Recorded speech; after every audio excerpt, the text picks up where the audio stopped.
We are live at Daytona Speedway for not just one, but two qualifying shows, one right after another, on the 4th of July weekend. Cars have been practicing all day, speeds of over 185 miles an hour, getting ready for the Winn Dixie 250 tomorrow night and the Pepsi 400 on Saturday night. And we're going to have speed and excitement and fireworks. And I'm going to light the fireworks right now.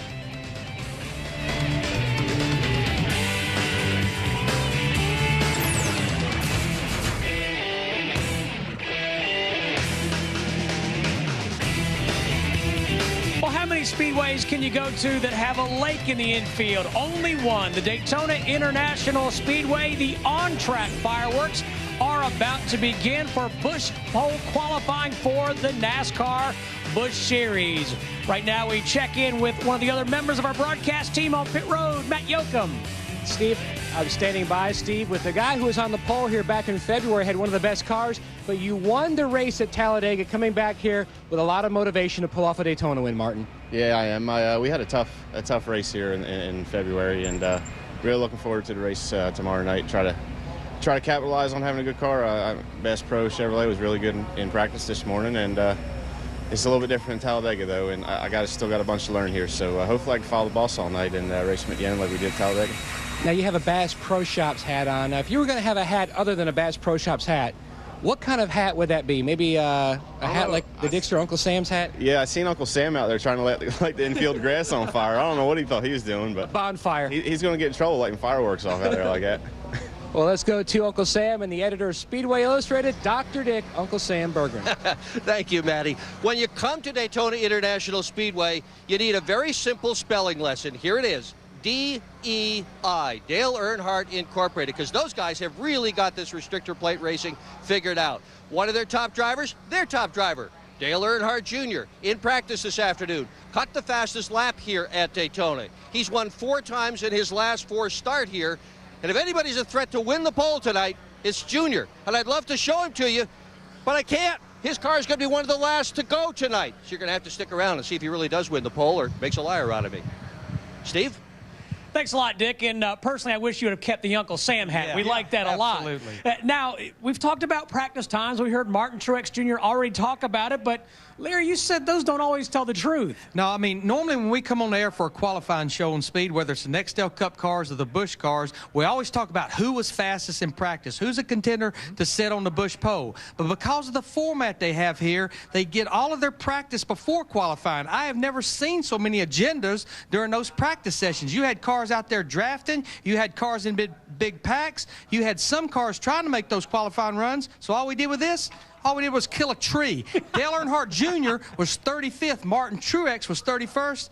Ain't going to happen, is it, Jeff Hammond? No, it's not. And Steve, he made mention about the format. Well, this time, what NASCAR is doing during this unique format, the guys can go out and make 2 practice sessions, and then they're going to qualify. But at the end of this qualifying session, guess what? No more practice. What you run during this qualifying session for your race setup is the way you'll start tomorrow night. They're going to impound these cars. They're literally going to keep them out on pit road, roll them in at the end of the qualifying session with 3 crew members, back them into a garage stall, not necessarily yours, and that's where the cars will sit till tomorrow afternoon about 4 o'clock, when 3 more crew members will go back in, basically warm the car up, air the tires, and put her back through a spoiler check, and we will race tomorrow night. This is the first time on a super speedway that NASCAR's done this. They've done it several times this year, and a lot of guys really like this idea. They feel like it's giving them the opportunity to get better, if nothing else, at drafting. So give me the short answer, Jeff. Do the teams like it or not? Oh, they're loving it. Right now, they really like the idea of just coming in, not having to use all these trick oils and trick hubs, which, Larry Mack, you know, is a big load as far as these teams are concerned, because you got to change everything around after qualifying to get ready to go racing. Well, tonight, when they get done qualifying, it's time to go racing. Just pull a little bit of tape, and we're ready to go. Yeah, I mean, that's NASCAR's method to their madness, is to try to save these teams some money, because so much money is spent on those trick oils and hubs and greases. So anything they could do to force these teams to race what they qualify, then that certainly hopefully saves the owners some money. Notice I said Hammond, give us the short answer, and he went on for a while. That's it. He's been hanging out with you DW can't give a lot. a short answer on such a complicated issue. Okay, I'm just kidding. That's 4th of July weekend. We'll be back for the start of Busch pole qualifying. The NASCAR Busch Series is at the halfway point. There's Uncle Sam celebrating here at Daytona. We'll be right back.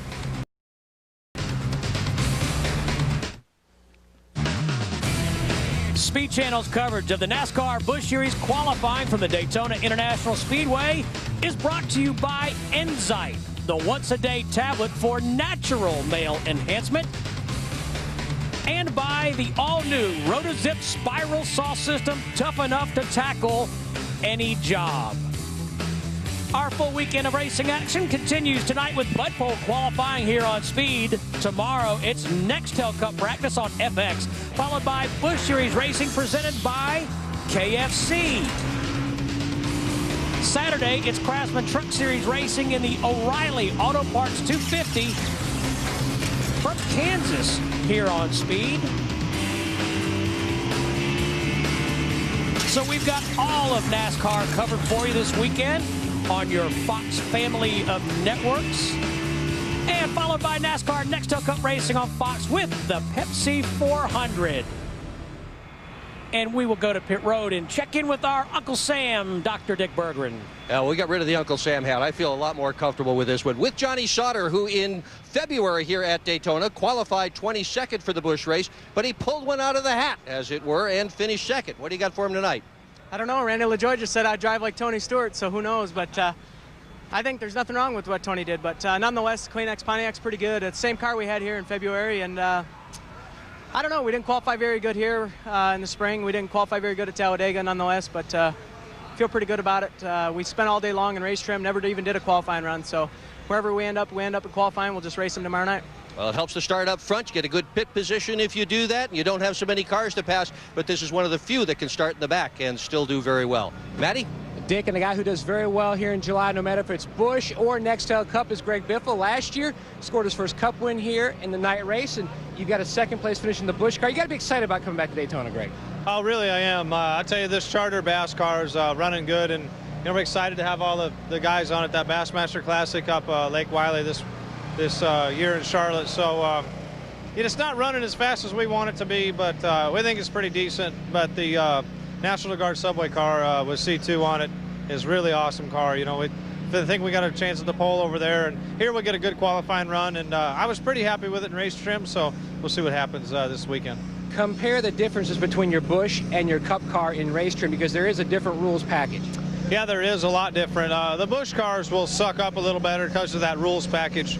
But it seems like the Fords aren't quite as competitive as the Chevys and the Dodges in that configuration. On the other side, the Nextel Cup car, it does real well. It sucks up decent. It'll hold the draft real well with the engine package we have now. With the Yates Roush engine, runs really good. Can't be more excited about coming back here and being the top of the board or being in top 5 in practice Q trim and coming back here for this July race. I'm excited. Quickly, which package is more fun to drive?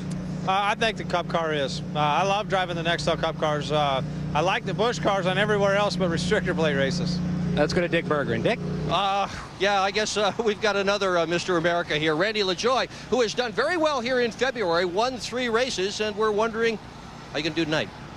I'm going to take this hat for the 4th of July and get my Jana King Chevrolet with Gould's pump on this thing and hopefully run pretty darn good. You were saying that Sauter runs like Tony Stewart. What do you mean by that? Well, I mean, Tony Stewart hit everybody in the Cup race, and Johnny Sauter hit everybody in the Busch race last week, but he didn't get fined. No, he did just fine. How are you going to do on Friday night? I think we'll be okay. With this air package we got, I don't think it really matters. If you got a decent race car, the handle's good, you'll be up in the mix of it by the end of the night. The guys here with Mixon Motorsports, they kind of took this deal over for Armando, and 3 days ago we didn't have a car. They bought this thing from Andy Petrie, and the way that Menard run this thing at Talladega is pretty much what I got. We changed some stuff here since you're qualifying in race trim.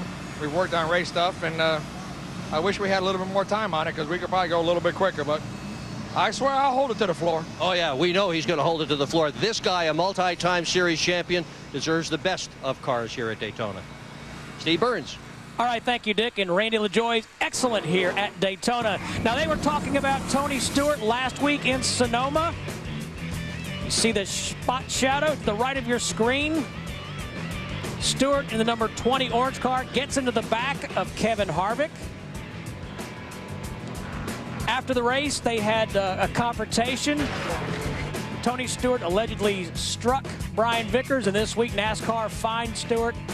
I'm sorry, I said Harvick. Fined Harvick. I'm sorry, I said Harvick twice. Tony Stewart. Out of this. I was thinking of the numbers. I got out of whack. $50,000. Here now. The fine, $50,000, 25 owner points, 25 driver points. Well, you know, Jeff may have a different opinion. At $50,000, sure, it's a lot of money. But they have fined him before. 25 driver points as well as owner points. You see right there, he went from 5th to 6th in points. You know, right now, the way the point system is, it's not about points, it's about position. So even though he lost one position, the 25 points is a big deal. I'm like Ryan Newman. I want to know what probation means. How many times can you be on probation? Because he's been on probation a number of times. And one thing we didn't have on the highlight film was earlier in the race when he got into the back of Elliott Sadler and spun him in that same corner. You know, who am I to say if a person should have been suspended or not? But I go back to a couple of years ago. The turning point of Kevin Harvick's career is when NASCAR said, Kevin, we don't like your attitude off the racetrack or on the racetrack. Sit home a week and let you think about it just a little bit. And you know what? When Kevin Harvick came back 2 weeks later, he was he still raced you hard on the racetrack, but he kept it on the racetrack and not in the garage area and everywhere else. Well, Jeff, as we wait for Busch Series qualifying to begin, what is your stance on Tony Stewart's penalties from NASCAR? Let me go on the record first to saying I personally like Tony Stewart. I like the way he races most of the time. He's very intense and everything. But what has gone on and what he is doing to the race team and to his sponsor, I'm not happy with. I mean, I think Tony needs to own up and realize that, you know, it's not just about him. He is the representative and the leader of Home Depot, and well as, you know, Joe Gibbs Racing. And what he does affects all those folks that work for them and represent them. And when you get in this situation like he's in right now, I know a lot of times you think, well, it's just me and the other guy, but it's not just you and the other guy. If it was just between him and Brian Vickers, it'd be different. And what NASCAR is faced with is what do we do to make sure he understands that we're serious about how we want NASCAR to be viewed and what we need to do about these types of situations. And hopefully this is going to get a message sent to him once and for all that enough's enough. Because I'd hate to see NASCAR have to do what I know Larry's already touched on.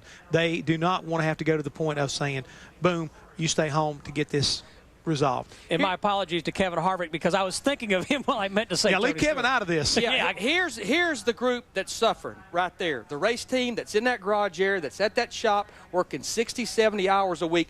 They're the ones that's paying the price for what he's doing. Let's go to Dick Bergen for more on Tony Stewart. Yeah, and I want to give you the other side of the story, and that's some of the really good things that Tony Stewart does. We've all heard about Kyle Petty's Victory Junction camp. Tony Stewart was one of the founding fathers of that camp. When Johnny Sauter needed to get to Nazareth to run the Busch Series race, where did he get an airplane? He got an airplane from Tony Stewart. That's where he got it from, and there was no charge whatever. Tony said, you need to go race? Go ahead, go race. There's about 5 guys running open-wheel cars in the United States, and Tony Stewart is running those cars out of his pocket because he believes those guys deserve a chance to run fast, to run well. There's still another side of Tony Stewart, despite all the stuff that we can say. There's all good stuff about his charitable works, and you can ask Mark Martin about that because he's helping Mark with a kid here in Florida that needs help. But there's also the stuff that he does on the racetrack, in the car, behind the wheel, because he's thrilled everybody in the booth and everybody here on pit road, and he's thrilled everybody that's watching at home as well. He is an incredibly good driver, an incredibly talented driver, and that's the other side of the story. Well, Dick, I don't think anybody would argue that. I mean, he does a lot of good work. I know a couple years ago he flew Mike Wallace home to his daughter's high school graduation from Dover. But the fact of the matter is, NASCAR Chairman Brian France said his behavior at Sonoma was unacceptable. It pretty much sums it up. I think we tried to make that point is that, yeah, everything that Dick has said, you echo, and I agree with 110%. That's the part of Tony Stewart that I know personally and that I support. But yet at the same time, when I see these guys down here in this garage area and understanding the pains of sometimes of the sponsors and everything, you know, you don't want to get it all taken care of. I mean,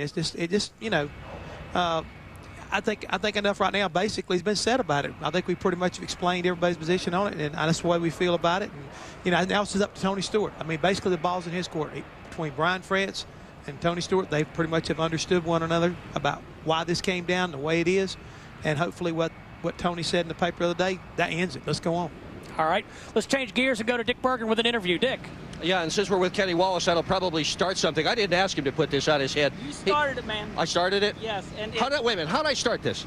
Well, because I seen you doing some promo in the middle of the infield, and you were blowing up fireworks and wearing that head and everything. Hey, since we're hot on Tony Stewart, I want to add this. This is just a real nice guy talking. I asked Tony Stewart if I could borrow his helicopter to test at South Boston. Sure, no problem. So I think he's great for the sport. He's wearing the black hat. Junior's wearing the white hat. If you remember, I'm good at this because I watched my brother Rusty and Darrell Waltrip go through it. So Tony's awesome. We need a bad guy. Just Tony, you just keep going, be mean, pay the fines, and more power to you, baby. Woo! Okay, now let's do this. Well done. You got a soapbox under your feet here, I think. But let's talk about tonight a little bit. And let's talk about 1989, the very first time you ever came to Daytona with a Busch Series car. You sat on the pole. You won the pole. Yes. You haven't done it since. How'd you do it then, and why haven't you done it since? Well, I had a really good car that day. You know, my brother Rusty owned that car. We ran real competitive in the Busch Series for 3 years, and that's where I made my name, sat on poles and won races. It's really hard to come to Daytona. You can ask Michael Waltrip that. It's hard to come to Daytona and be the guy to beat. We see all the fads going through. You know, years ago it used to be, you know, Wydell Wilson, the motor builder. Then it used to be Hendricks and Darrell Waltrip, you know, Kenny Schrader sitting on the poles. It just goes in years, you know, and it's really hard. But now this Stacker 2 Chevy run 11th in the Busch race, his first race. It runs 6th at Talladega, and it's faster now. So, you know, you just, when you get it, Dale Earnhardt taught me one time, I watched him come from the back 2 or 3 times in the Busch Clash at the time. Now it's called Bud Shootout. I asked old Big E, I said, how in the world are you so good that you just kept coming from the back? This is a true story. He looks me in the face. He says, man, when you got a good horse, you ride it. You can ask anybody. I mean, you got to be a good driver, but man, that baby's got to go on these big tracks. And I remember you going real good one day at Talladega, finishing second in a Winston Cup race, which is what it was called then, to Big E, Dale Earnhardt, the original Dale Earnhardt. Oh, yeah. Steve? It was a big day.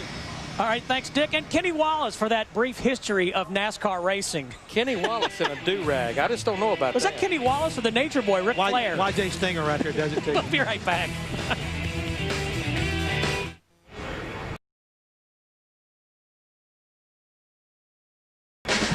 Welcome back to the Daytona International Speedway, getting set for Busch Pole qualifying for the NASCAR Busch Series, the 18th race of the 2004 schedule. And before qualifying begins, we go back to Matt Yoakum. And first off, Jason Leffler, let's comment about Kenny Wallace's do-rag. How do you rate that on a scale of 1 to 10? 0. I was wondering who was standing up there with a do-rag on his head, but of course it was Kenny. He's quite a character. You had a very strong race car here back in February, but you couldn't get it on the bottom. A different car than you had here. How is this car? Any better?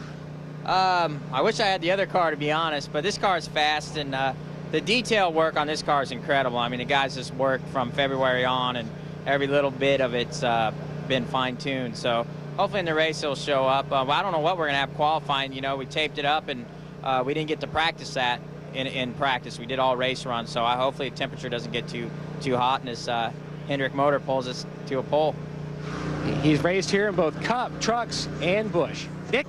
Well, I'm with Kevin Harvick, who's always an interesting character, and you've got some interesting statistics for here at Daytona. And you have finished 2nd, 3rd, 4th, and 5th here in 4 consecutive Busch Series starts. Won a pole in Nextel Cup.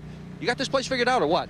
I don't know that you ever get this place figured out. I think that's a factor of good cars, and the Reese's Chevrolet and the Goodwrench Chevrolet are always really good when we come to these super speedway tracks. So makes it a lot of fun when you got fast race cars. Got a lot of stuff going on this weekend. Obviously racing the Reese's Chevrolet and we got the C2 Goodwrench Chevrolet over there. So Coca-Cola is launching their new low carb soft drink. So excited about both cars. And the reason, by the way, he's sitting on the edge of the car is right now NASCAR officials are checking his spoiler. And yeah, I told you I wasn't ignoring you. Yeah, I knew that, but I want to explain to these folks why you're sitting here. Because NASCAR officials are checking the spoiler, and the spoiler is checked with the driver inside the race car. But I got another question for you. Ready for another one? Yeah. Okay, good. The other question is, we got a bit of a different qualifying procedure here today, and a different practice procedure. All the practice for the Busch Series cars is done and over. You're not going to get a happy hour. That's never happened at Daytona. How will that affect the teams like yours with a lot of experience in comparison to some of the newer teams? Well, we haven't even made a qualifying run yet, so it's they say I can get out now. Okay. We haven't even taped the car up, so you pretty much have what you have at this point, and you go out and we practice racing race runs this morning, and so we're pretty happy with the car. And like I say, when you show up at these places, you usually have what you have. So all we get to do tomorrow is go home and shave with our new Mach 3, and that's about it. Now you wait. M3. M3, okay. That's right. You got the nose taped up for this qualifying run now. What's the probability, given that you've got to run 2 laps, that there's too much tape and that you might overheat? Well, we've done it a lot with this radiator, so we'll probably be just fine. They're always hot because you can't run water tanks or anything in these cars like you can in Cup cars, but the temperature will be fine. They'll just be a little hot when you get done. Okay, good luck. Thanks, Kevin. All right, thanks, Dick. And all of those reasons are why Larry McReynolds threw away his practice sheet.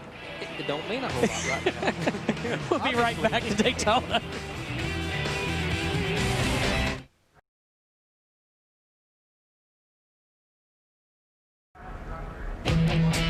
A few rain sprinkles have delayed NASCAR Busch Pole qualifying here at the Daytona International Speedway, but we're finally ready to get underway. Yes, Mr. Hammond, with your arm raised. You know, that's amazing about this part of the country when you're down here in Florida. Thunderstorm can come up from out of nowhere. It can just rain for 15, 20, 30 minutes, and all of a sudden the blue skies pop back out, and we're ready to go racing. It's the one thing I love about being in Daytona in July. Well, how many times have we been here where it's been raining in one end of the speedway but not the other? Oh, many times. It's just, like, again, it's just part of the love affair you have with this place because it's kind of unpredictable. You know, just to follow up on what Kevin Harvick was talking about, you notice right here on the 16 car that he has that little bit of grill opening right there. Later on tonight, when the Nextel Cup cars qualify their 2 laps, you're going to see those grills taped solid, because what Kevin was talking about is an extra water tank. You know, the more water capacity you have, the further you can run without the water heating up. So these guys cannot put that. They could put it in there, but it's not something you'd want to race. Where in the Nextel Cup cars, they do have a rule. You have to race this and qualify the same radiator, but they have that extra water capacity. Then they'll take that tank out after qualifying. That's the reason you're probably going to see every Busch car that goes out have just a little bit of opening there, because just remember, every strip of tape on that grill is less drag down the straightaway. So you can tape it solid. That's lowering the drag as much as you can, taping the nose up. And we're seeing the nose right there. As Larry McReynolds taught me, there's no free lunch in aero. But when it comes to tape, that's one of the things we call a free lunch, because that increases front downforce the more tape you can put there and reduces the drag. But with this new package right here, if you run hot and push any water out of that radiator, you cannot add any water back to it after this qualifying run. So you've got to be careful not to overheat your car to lose that water, because NASCAR won't allow you to put any back in it.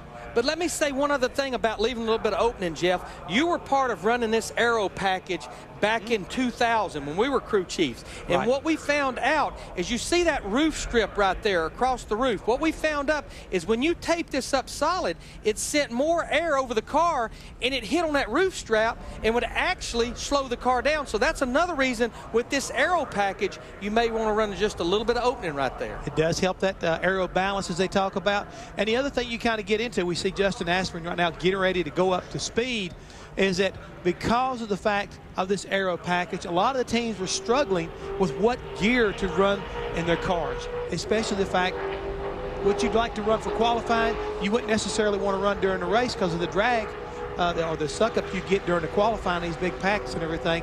So for a lot of these teams, they feel like from practice to qualifying, they'll slow down as much as 2 seconds.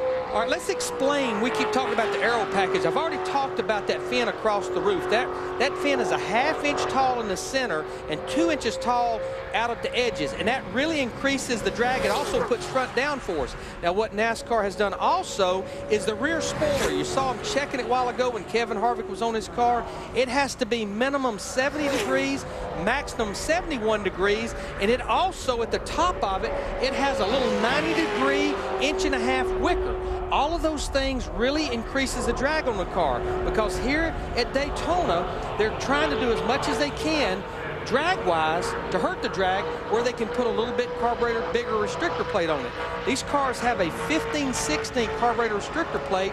Now that takes about 750 horsepower, and it reduces it to about 450, 455 horsepower. So it's a combination of the restrictor plate with the rules package. Well, as Justin Ashburn turns his laps, the net effect of all that is what, Larry? What, Jeff?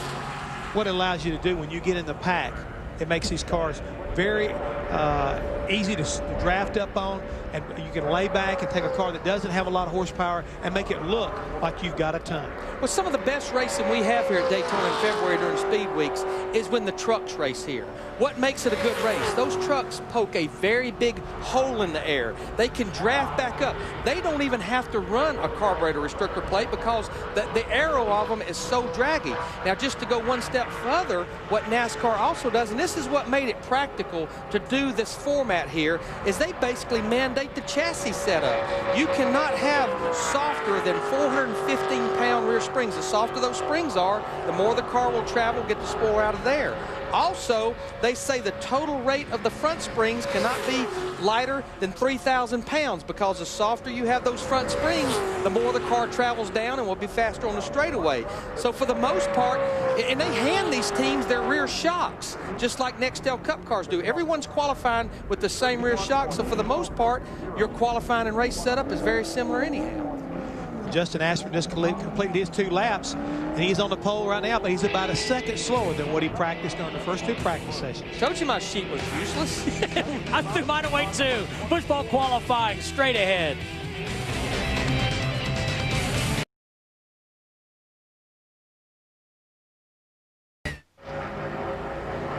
Mike Harmon, the second driver of 45, expected to take time today here at Daytona International. And Larry Mack, tell me about his sponsor on the hood of that car. Well, I was by his car yesterday, and if you notice across the hood, it says Global Pigeon Supplies. I said, Mike Harmon, what is Global Pigeon Supplies?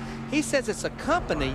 They race pigeons from city to city. They actually put monitors on the pigeons to keep up with them. And you know how far a pigeon can fly in one single day? I have no idea. 500 miles. You don't have to look it up. I already did. Sounds like a new show for Speed. You got it. Pigeon racing. Don't give them no ideas. Because we'll be doing it. You got something to say, Hammond Jeff looks Hammond? nervous.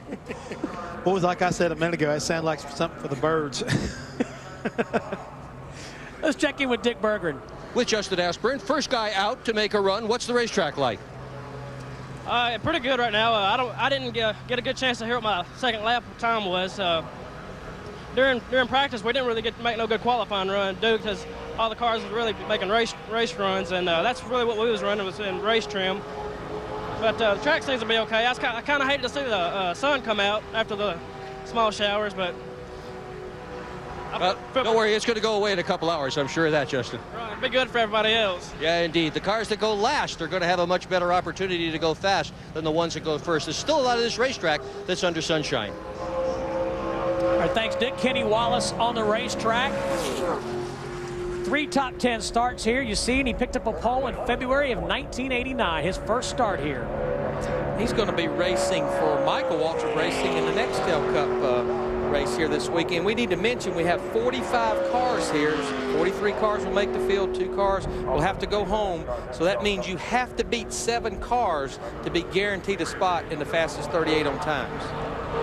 You know, guys, a lot of times we talk about how silly Kenny can be, but the folks at Stacker 2, Kenny Wallace, and YJ Stinger, I guess you might say that the parent company, NVE Pharmaceuticals, are right now trying to raise money for a young man, a 1-year-old kid that's got a problem with a chromosome disorder. And for every mile that they complete, they're donating money to this cause. So far, they've raised over $3,000 and will continue to do that for the remainder of the season. So, I mean, I think it's a great cause whenever you see a sponsor like Stacker 2 stepping up to try to help someone who's in need. And like I say, a lot of times Kenny Wallace may be the clown around the racetrack, but he has a big heart. He does indeed do that. It's amazing how many of the companies in our sport get involved in things of that nature. And I just want to say the young man's name is Jack Sable, too. I mean, again, I mean, my heart just kind of goes out thinking about the fact of what they're doing for him.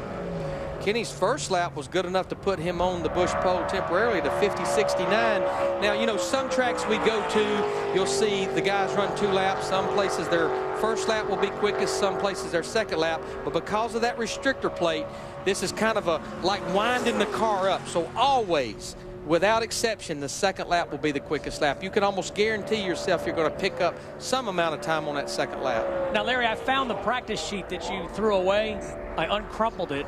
There were about 8 drivers that were above 186 miles an hour in practice this morning. So look at Kenny's time, 179.569. Do you still think that 186 mark is where we're going to wind up? No, I don't, because qualifying back in February with this same rule package by Martin Truex was 181. But tomorrow night, the Busch race on FX, you better believe that's where those speeds will be, if not even faster when that big wad of cars gets out there racing together. I think it will be a lot faster because you wind up having a cooler temperature at night than you do during the daytime, so speed should definitely get up real close to 186 miles an hour. And Matt Yoakum is with the driver who is 10th in Busch Series points. Mike Bliss and the Rockwell team, their spoiler going through inspection. Well, Mike, 3 straight races here at Daytona. You've qualified top 10. I know you don't spend a lot of time with your qualifying setup during practice. Expectations, though, for tonight? I don't know. You know, we did kind of a little bit of a qualifying attempt, but we really worked on race setup. And the way the new procedure is, we might have gave up a couple tenths just to get it to drive better in race trim, because I wasn't real happy with it in race trim. But it's pretty hot today, and we race at night, so that's going to be a little bit different. Do you like the way the new rules are set up, where you practice, and then you just qualify and park it? Yeah, I mean, it takes a little pressure off everybody. You know, there's no happy hour that everybody's dreading. You don't have to worry about losing a car and right. Yeah, today was kind of calm. No, there was no 20 groups of cars or anything. It was only about 8 or 10. So, I don't know. You know, I think everybody's just kind of relaxed and a little more. Maybe it'll be that way tomorrow night.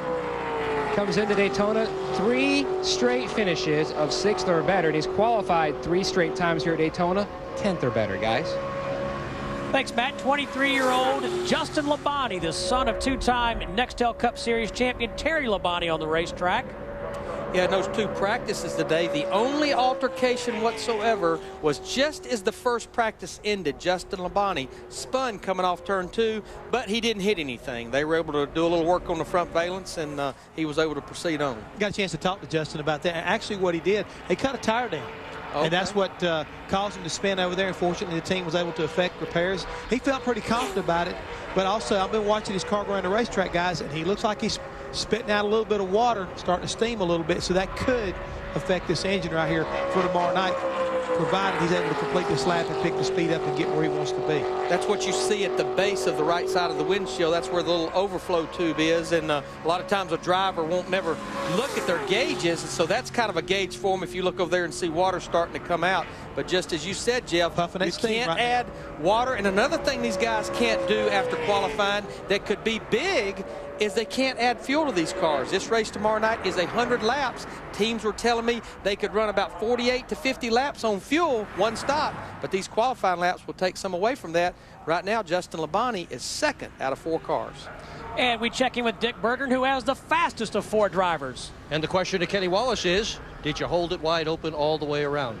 You know what? You come down to Daytona, and sometimes, you know, it becomes boring, you know, because you give it all you can get. And, you know, these are a new set of rules here where we qualify and just lined up for the race. My crew chief, Chris Rice, came to me and he says, you know, we know we've been running the 1.5 miles lately. He says, to make sure you hold it wide open. It's always been a running joke for all these years, and you just reminded me that that joke still rules. Hold it wide open this time. Daytona's awesome, you know, it's a good place, and we should have a good run. We ran good here last time. So let's see, easy going wide open at about 185 or 186 miles an hour. I was trying to break the monotony coming for the green flag. It's like, ball. You know, any good dirt racer across the United States can qualify one of these. So when I'm coming for the green flag, I told Chris, I remember the dog track behind the grandstands here. I said, here comes Lucky. So we were talking the whole time. I thought that was a fan that did that. I heard it. Let's go to Steve. And one time at band camp, what was he trying to say? Did he ever answer the question? No. If he can ever get over that shyness problem. Remember what I said earlier, guys? No. If he's the racetrack clown. I mean, I hate to say it, but he has always got a funny saying or a funny way of saying nothing. Good point. You know? Here's the marathon man out there qualifying. This is the first time in a month that he's going to be able to race at the same racetrack with the Busch Series car and the Nextel Cup car. You know, that's something, if we get a chance to go after he gets through qualifying and talk to Greg Biffle, I would like to know how tired he was come Sunday evening when he finally got done and got back to North Carolina after all this back and forth, because I know how it wore us out than what we did, much less going back and forth 3 or 4 more times. I would say he probably had a little better plane seats than we had. I don't think you said that. Brother. Well, I think Dick said last weekend at Sonoma that Biffle practiced sleeping on the floor of his plane. Greg's first lap puts him 4th quickest at a 51.17. What do you have, Dick? Biffle did, in fact, sleep on the plane, on the floor of the plane, but what I didn't know until just a few minutes ago is his plane is so tight, Steve, he had to stand up and get into the sleeping bag standing up, and then he could lie down. And he did practice it so he could be able to sleep on that airplane going between Milwaukee and California. That's amazing. That's how bad this man likes to race. But you know, he's been through the toughest part of it. I think he has one more tough weekend, would be Pocono and Pikes Peak, but he's through the toughest. Right now he's going to end up 2nd quickest behind Kenny Wallace on that 2nd lap. Let's go to Matt Yoakum. I don't know what you guys are complaining about. My seat was just fine. Yeah. Let's go to Dick. You know what? I thought somebody said he could add to this thing. I mean, yeah. You know, look at this funny thing about Greg Biffle. A lot of people said, you know, why is he doing what he's doing? If you look at the overall sheet, he's had basically, I think, 4 problems with engines this year. But besides that, he has been a model of consistency, you know, combined with 3 wins. I mean, so if they can get this thing kind of turned around, he's a long ways from being out of this championship. Okay, Walter Cox working in the booth with us. He just gave me a note. He was monitoring Greg Biffle and Brad Parrott, and as Greg got to the end of the backstretch, he told Brad, he said, my water temperature is up to 240 degrees. Brad said, look, you make the call whether you want to go on and complete this lap or not. That's getting pretty warm. You get about 250, 260, it starts spitting that water out. It really does. And of course, Matt got to fly with Greg Biffle. That's why he was commenting about the seat. He didn't have to lay on the floor. Thank goodness.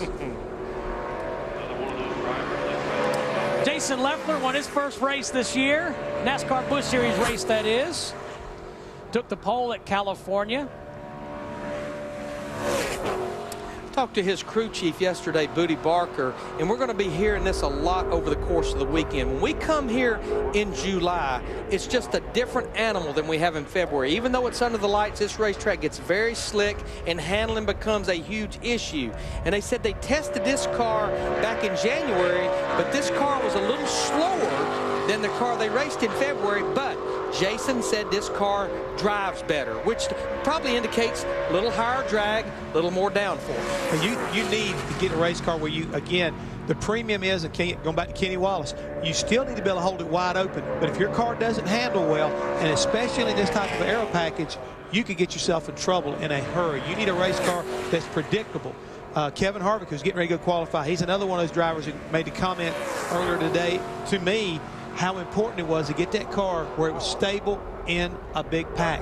You get yourself in a lot of trouble here if your car's wandering all over the racetrack or in a position where if a guy moves behind you real radically, they can basically spin you out. Tell you what, he should go to the top of the charts on his 2nd lap because his first lap put him 2nd quickest at a 50.28, and that's only about a 1/10 and a half slower than Kenny Wallace. So if he picks up those 3 or 4 tenths, he may very well run down in the 49-second bracket. Larry Mack, he has qualified in the top 10 in the last 11 consecutive races. Yeah, I think he has 15 top 10 starts in 2004 total. That's pretty phenomenal. Good qualifying. Excellent. Started 6th here in February. He did You're it. right, Larry. 49.83. 49s. And he's got Hendrick power under the hood, right? That's right. They usually run pretty good at the restrictor plate races. Doesn't hurt, that's for sure. First driver under 50 seconds and the first driver over 180 miles per hour. We said Leffler picked up the pole earlier this year in Fontana, California. You know, we were talking about the setup of these cars, and Jeff, you and I were talking before we went on the air. The biggest challenge these guys had, all of their practice was in the daytime. They're qualifying here kind of in the twilight. They're racing under the lights, was gear selection. Because most of these guys felt like they could go with a little higher gear and run faster, but they need the lower gear for tomorrow night, because now these things don't turn those 92, 9,300 RPMs or plus that we hear everywhere else. These things qualifying, they want them to turn about 7,000, and then tomorrow night in the draft, when they're all in the pack, that'll put them about 7,300, 7,400. That's where they make peak power with this restrictor plate. But to make that happen in the draft, you have to give up a little bit today, and some of the teams we're talking about by yourself, they can only turn like 66 to 6,700. So down about 300 or 400 RPM where you'd like to be. Dick Berggren with a sleep-deprived Greg Biffle. Yeah, he is, in fact. Biffle's best ever qualifying run here at Daytona is 9th, but he has finished as high as 2nd, so he can come from the back of the pack. 3rd so far. How was your run? Oh, it was not nearly as good as we thought it was going to be. I don't know what it is. We can't get these cars to run here. Those cars run on this restricted plate track. But, it's unfortunate. You know, I drive my tail off, and we got a car that's 3/4 of a second slower than the whole field, so it's rough. It's rough to have to drive at a disadvantage like that. Let's do a little bit of a rewind into last week, and some of the guys in the booth are curious. I am too. How tired were you in that car at the end of the race? It really wasn't that bad. I got lots of sleep. You know, I was able to sleep on the plane on the way out, and then got in about 1:30 and didn't get up till about 10. Got down there in time for the driver's meeting and whatnot. So I got plenty of sleep, and you know, I was exhausted. You know, because I ran 2 days in a row and some travel. I was really tired that night at Vegas. I had to fly to Vegas that night and do a subway appearance on Monday. So, of course, I couldn't avoid gambling a little bit. So I was pretty tired about midnight that night. How old are you? Too old for that stuff. The value of youth. These young guys can do that, stay up all night. I think I got less sleep than you did last weekend, Greg. Steve? Thanks, Dick. Kevin Harvick on the racetrack.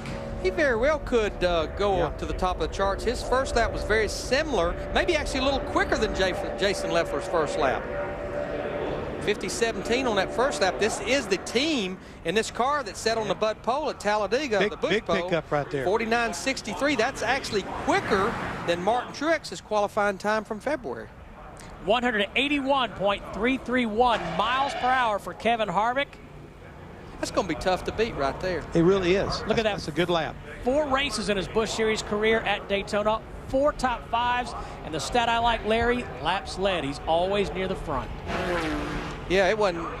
There was quite a number of races into the Busch Series where he was not even running the entire schedule, and he still had led the most laps for a while. So Harvick, the fastest of 7 drivers clocking in here at Daytona. Johnny Sauter in the Bruco Motorsports car on the racetrack. Boy, did he have a good car last week at Milwaukee. Qualified on the outside of the front row. They had to change engines, had to go to the rear of the field, and then lost another engine. I talked to Carl Wagner that builds these engines. I guess they was having a valve cap issue, and they were getting the manufacturer involved this week. Sauter 19th in NASCAR Busch Series standings. This time a year ago, he was 8th. Driving for Richard Childress Racing. You know, if you notice, this is a Pontiac right here. This is actually the car that finished 2nd here in February. And I talked to his crew chief yesterday, Newt Moore. They felt like they had a car back at the shop, a new Chevrolet that was a little better than this one. But he said, how in the world do you not bring a car back that finished 2nd in the last race that was here? How do you say that, Larry? If it's not broke, don't fix it. I think that's what he was trying to tell me. Yeah. Sauter started 22nd here back in February, but finished 2nd, led a lap. And he finished 5th here a year ago. Likes these super speedway racing, and he completes that first lap. 51 flat, that puts him 6th quickest.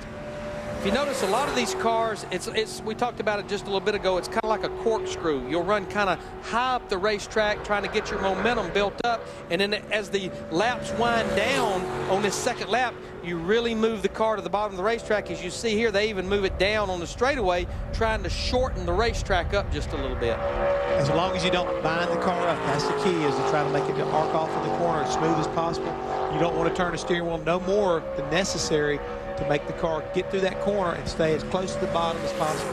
You notice right there, Jeff, we always talk about this racetrack is very bumpy, very rough. You could see the car really moving around, and as I said, NASCAR hands out and mandates the rear shock package. They can kind of play with the front shocks. It just has to be with pieces that are approved through NASCAR.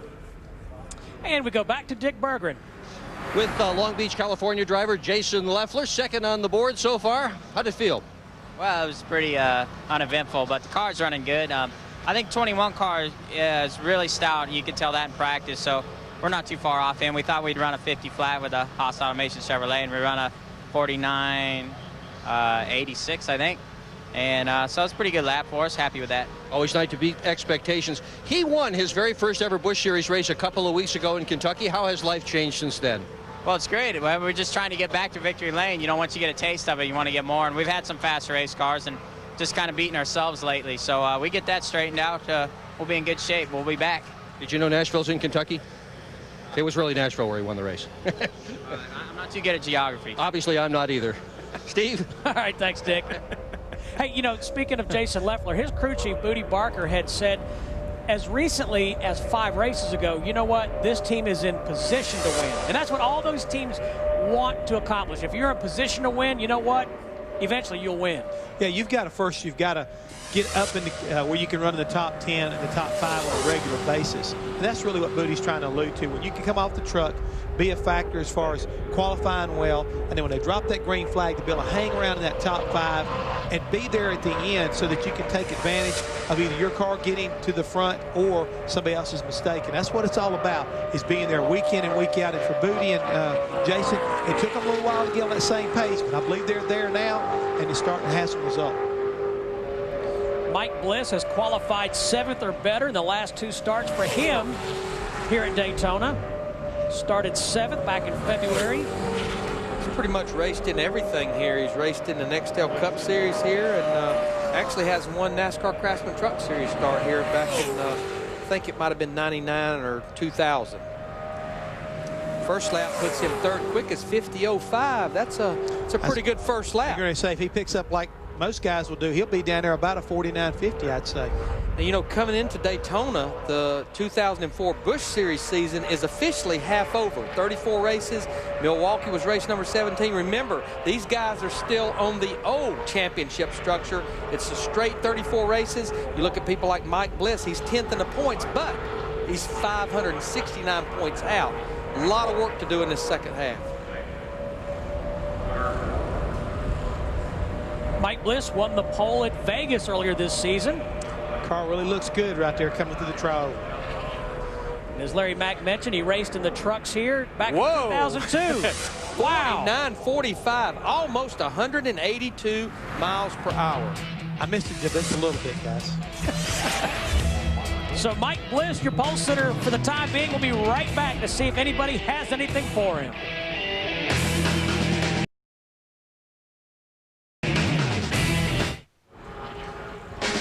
Busch Bowl qualifying continues at Daytona. Casey Atwood in the Navy Chevrolet, number 14 on the racetrack. 7th quick on his first lap. He heads to the start-finish line on his 2nd.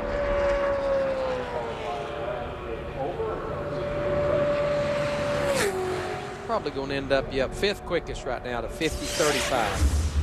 Dick Bergen with the driver who is 2nd quick, Kevin Harvick. That's Kevin Harvick indeed, and he has run 9 Busch races so far this year, 6 top 5s. Running that well, how do you decide which races you're going to run, which ones you're going to skip? Well, we pick them before the year, and we sat down with Richard and all the people from Hershey and just kind of decided what our best track and best chances to win were, and that's kind of how we decided on the schedule. So we've had a great year with Ricky Byers and his whole Reese's Chevrolet team, so it's been it's a lot of fun when I run it, and Clinton Boyer's done a good job, and so makes for a good year when you're running good. Do you get a choice? I mean, do you like Daytona? Did that have anything to do with it? I actually picked Daytona. I want to win here, and I know everybody on the race team wants to win here, and haven't been able to accomplish that yet in our Busch career. So hopefully we can get it done this weekend. Yeah, good luck tomorrow night. Thanks, Kevin. And thank you, Dick Berggren.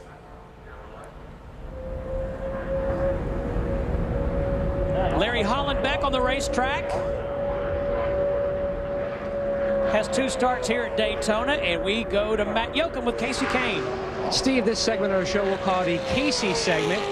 We'll first check in with Kane, then we'll get with Mears. No, you don't go anywhere. Hammond wants to talk about LA later. First off, let's talk about running double duty back again this weekend. You like doing that here at Daytona? It's pretty cool. I mean, it's fun to be back in the Great Clips car for sure. And last week I missed a race, and that was a little disappointing to do that. But it's fun. I mean, I like racing as much as possible, and at Daytona, it's everybody's got a good shot in the Busch race, so it's a lot of fun. Even with a different rules package, though, do you gain a lot of experience just learning the nuances of drafting, Case? Yeah, you learn a lot about just drafting and, you know, running with cars and where the air is good and where it's not good, and just going back and forth. So I think you can learn a lot from these cars. Well, he finished top 10 here last year. Let's talk about the other Casey Mears. Now, first off, you're in the one car this week. Why? Well, I guess Jamie didn't want to run the speedway races, so and it left the hole open, and I said, sure, I'll do it. You know, I wanted to go out and have some fun, and I haven't driven a bush race yet this year, so I was really looking forward to it. And plus, it just gives me a little more seat time, you know, working with the draft, because I felt like I learned a lot at Talladega, got a lot better, but there's still some things that I had questions on, and I think this race will kind of give me some answers before we get into the Saturday night race, so I'm looking forward to it. Now, Hammond would like to know if you're going to L.A. anytime soon, he'd like to go along with you. I went, and I got back, and I got a lot of flack from Dave Despain. If you're watching this, Dave Despain, I watched your show last night, and you gave me a lot of flack for doing that soap opera deal, but it definitely dropped the cool factor down a little bit, but it was a lot of fun. I had a great time, and, you know, I'd do it again if I had another opportunity. That is one of my favorite shows, Dave Despain's Wind Tunnel. Monday through Thursday, 10 Eastern on Speed. I'm glad you cleared that up, Matt. I thought you were going to say Days of Our Lives was one of your favorite shows. Just never know with Matt. Now, Larry Hollenbeck, 51.19, he's 10th quickest. He's one of the cars that needs to be in the top 38. That's going to be very, very borderline.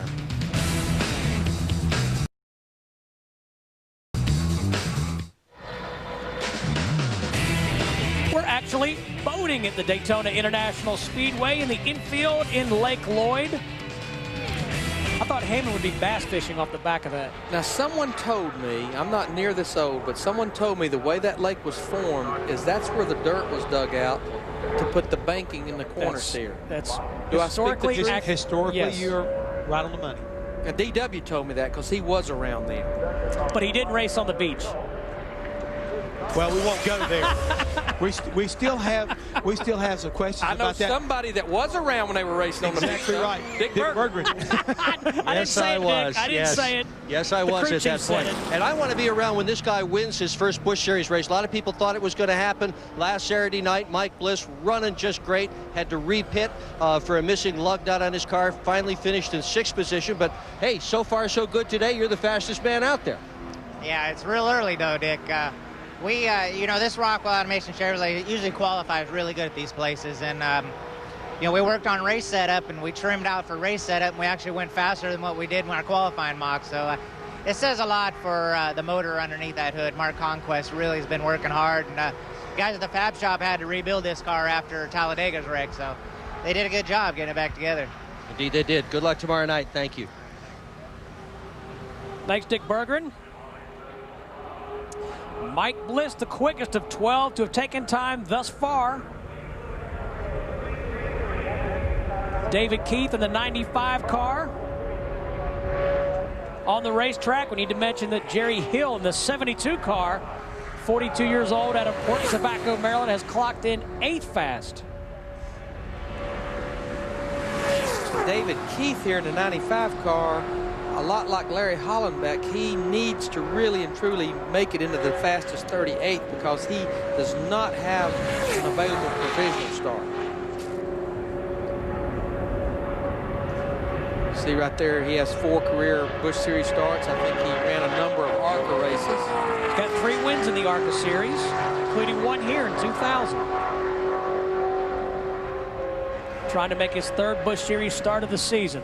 You know, I was mentioning a while ago, and Jeff and I continued to talk about the things that these teams cannot do after qualifying. We talked about you can't add water, you can't add fuel. Now, just not to get these mixed up with the Nextel Cup cars, these cars still have the full 22-gallon fuel cells here in Talladega, unlike the 13.5-gallon cells that the Nextel Cup cars run here. So these teams, a lot of them talking about could they possibly make this race tomorrow night on 1 stop. And these 2 or 3 laps here they run in the qualifying certainly take some of that fuel capacity away. Somebody needs to explain to me what it is about Owensboro, Kentucky. That's where David's from, and DW and Michael and the Green brothers and Jeremy Mayfield. And Lord knows how many mechanics in the garage area from Owensboro. It's like everything else, I think, in this world. You get a tradition started, somebody successful like a Darrell Waltrip, he leads the way. He shows the guys how it can be done. And right now, there's great people that have followed him out of that area. And Jeff Green said they were all like little ducklings. They followed DW right out of Owensboro, Kentucky. That's a scary thought right there. That's a good point. What's your excuse? I'm not going there. Why are we I'm not going there. Busch Series qualifying continues.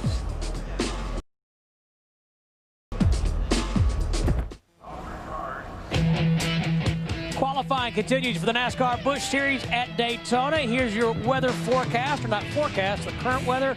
16 miles an hour, winds out of the north. Air temperature 88 degrees. Now, Jeff Hammond, we talk about shade in qualifying and how that affects the racetrack. Tell me about the wind here. Well, when we started qualifying, I was looking at the flags, and they were basically, the wind was blowing up the back straightaway. So that means when you come off of turn 2 and you're trying to get up to speed, you're driving into the wind. And with this aero package, that really increases the drag on these race cars. Now the wind has changed direction, and it's blowing basically across the speedway, which in my opinion allows the back straightaway to basically shroud that straightaway. So the guys actually, I think, are picking up more speed on their first lap when they're getting up to speed. So all these kind of contribute. I believe the speeds will come up. Plus, Larry Mack, as you know, temperature's going down in the air and around the racetrack is cooling off. Again, all these kind of make for faster speeds. You know, we watch that flag every time we're here, and it's rare to see it blow in that direction, a crosswind from the back straightaway. It's very unusual to see it. Usually it's pretty clear either down the back straightaway or up the back straightaway, not normally across the racetrack like it is right now. And it's like you talked about, 16 miles an hour, it's a pretty good breeze. Well, Dick Bergman is with Casey Atwood. And if you were here in Daytona in February of 1999, you saw Casey Atwood come as close as a man can come to winning a Busch race. While right out in front with just a couple laps to go in the race, all of a sudden right in front of his crew, it was end over end, side over side. But better days are here now. Wearing the Navy uniform on the 4th of July weekend, how much pride is there in that combination? Man, it's just a really big honor to have the Navy and on our car. And, you know, we talk to them all the time, and all the sailors said, man, thanks for representing us on your car. I was like, no, man, thank you for letting us, for putting the Navy on our car. We're really proud to have them on there, and be a really big weekend if we could pull off a win or a good finish for them this week.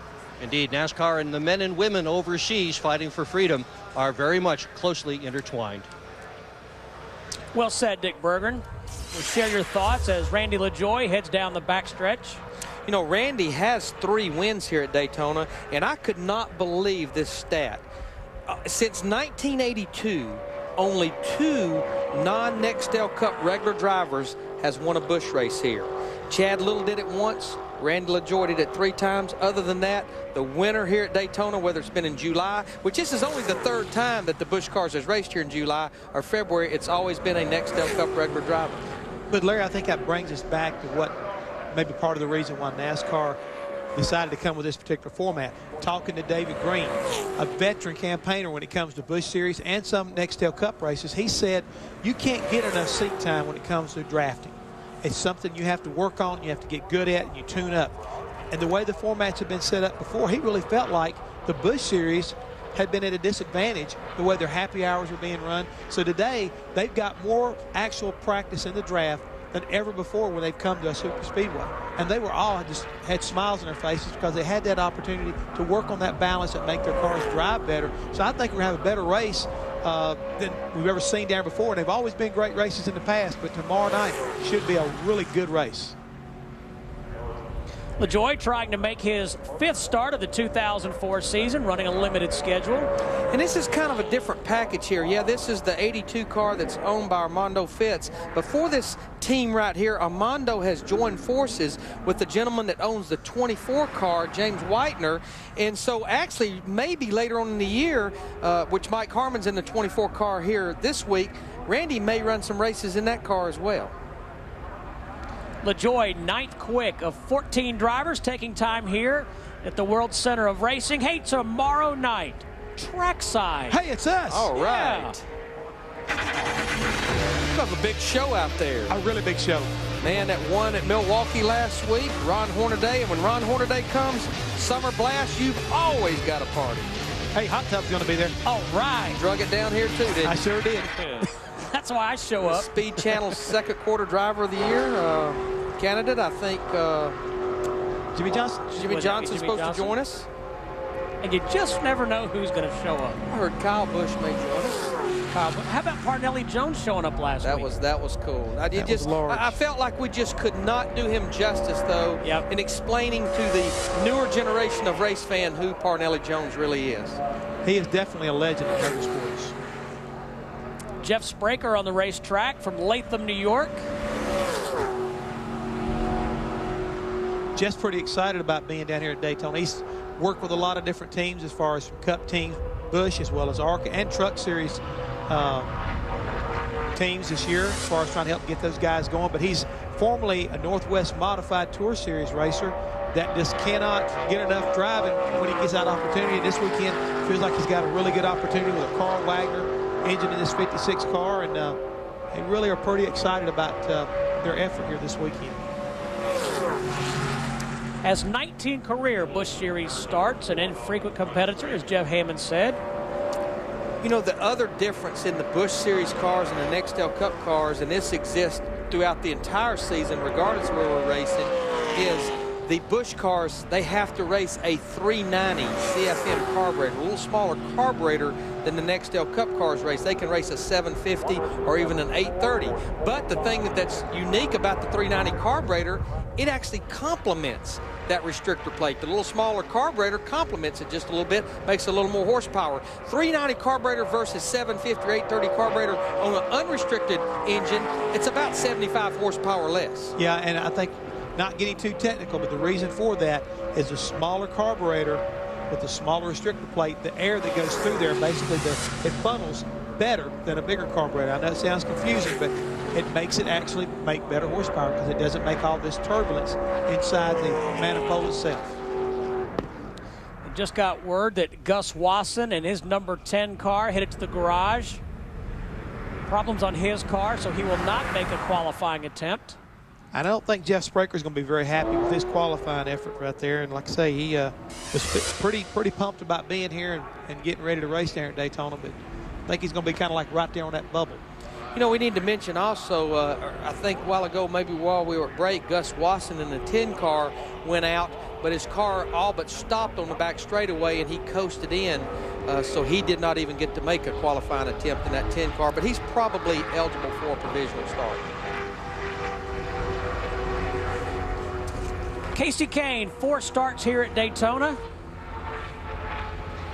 He has 12 top 10 starts and 16 events in the Busch Series. Did you notice what Casey Kane did going down the back straightaway? I was trying to figure out why he dipped all the way to the inside of the racetrack. He was actually trying to get a little bit of a draft off of Jeff Spraker's car that was at the end of the straightaway all the way on the apron. Just trying to get any kind of draft or a suck off of another car that you can get. But you've been here just like I've been here. If you tell a driver, you see a seagull out there, man, get behind him. I asked the driver one time, I said, how do you pick up the draft? He said, if you can see the car, you can catch a draft. You better believe it. From Enumclaw, Washington. He missed his first race of the Busch Series last week at Milwaukee. They decided not to do as Greg Biffle did, but boy, what a run that team had up there with Shane Mill. They led the most laps. They qualified 6th and finished 4th. Shane really gave this car a great run last weekend. But in his 16 starts, you may have mentioned this a while ago, Steve, he has 12 top 10 qualifying efforts this year. And he will run here, Chicago, and Loudon, and then at Pikes Peak in about a month when the Nextel Cup cars are in Pocono. He's not going to try to do the back and forth there. Tyler Walker is actually going to race the car there. You know what's kind of interesting about Casey Kane is I'm still blown away about how humble this young man is. I mean, all he's taken on this year as far as running the Busch Series, the success he's had over the Nextel Cup Series, running second, third, second. Every time you turn around, all the things that have happened positive for this young man, and he's still just Casey, enjoying driving race cars and spending time with the fans. And I talked to Paul Andrews, his crew chief, yesterday about, okay, I know what you're doing this year, but what's maybe the program for next year? And I think what they would like to create is a situation a lot like what Richard Childress has done with the 21 car with Kevin Harvick and Clint Boyer. Let Casey run a select amount of races that makes sense and then have maybe someone young in that car to run the other races. In the perfect world, that's what they'd like to create. Good qualifying run for Casey, though, 5th quickest. Well, Casey's young. But, you know, I know Find somebody younger. bigger fish to fry. Bigger fish. We'll be right back.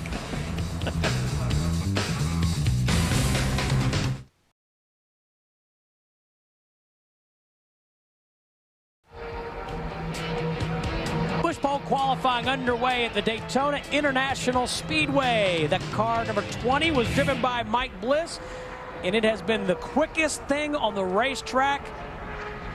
17 drivers clocking in, and Mike Bliss, the fastest of the fast, with Derek Cope on the racetrack, the winner of the 1990 Daytona 500. Derek wasn't very quick on his first lap. He was a 52.48. Needs to pick it up here. Derek's going to be back in the Nextel Cup car here this weekend, trying to qualify. And he picked up almost 3/4 of a second, but didn't move up any as far as his position. Still No, he's 17. actually the slowest of the cars that has been under the clock and Right. actually made their attempt. But he should be eligible for a provisional should that not make the top 38. And we've talked about it a couple times. Starting is the most important part, because being at the back or whether you're at the front with this package, you can still get there, and it's not that hard to do. As a matter of fact, Butch Hilton, who is Ron Hornaday's crew chief, said this morning, I said, how are you? And he goes, well, we'll qualify real well, but that concerns me because I don't know if we'll race well. I can guarantee you, and we will make note of this tomorrow night, when they drop the green flag, we have this scoring monitor, and when a car changes positions each lap, you have an arrow up or down. All 43 will change on that first lap, I'll guarantee you. Casey Mears trying to make his first NASCAR Busch Series start of this 2004 season. He has one pole in his Busch Series career, that coming at Chicagoland last July. You know, he made mention of the fact that Jamie McMurray, who normally drives the one car, elected not to race here at Daytona. He said that in talking to him last night, we had dinner together, and he said, I like racing, Jeff, but he said, this package really gets my attention and in not really a good way. So he says, Casey wanted to do it, and I had no problems letting him step in for me. And we should explain that. We've talked about this aero package, and they run very close together here. And some of the drivers, Dale Earnhardt Jr., in fact, said, you know, there's some drivers here who I don't know can handle this package. Yeah, I mean, the approach rate, the car in front of you pokes such a big hole in there, you approach them so fast, sometimes you actually have to jump on the brake pedal to keep from running over the car in front of you. And that's exactly what Jamie was saying last night, is you just never know when somebody's going to get inside of you, lose the front nose and push up into you. And again, they're going to pick up and run about 2 seconds quicker than what they're practicing qualifying at right now. How about Hammond out there hobnobbing? I had dinner with Jamie McMurray. He's throwing names around. Name dropping. Well, Casey's first lap is 50-49. Now, wait a minute. You know where I got that from, don't you? Who? I think I was with somebody last week who made a mention he had dinner with somebody named Casey.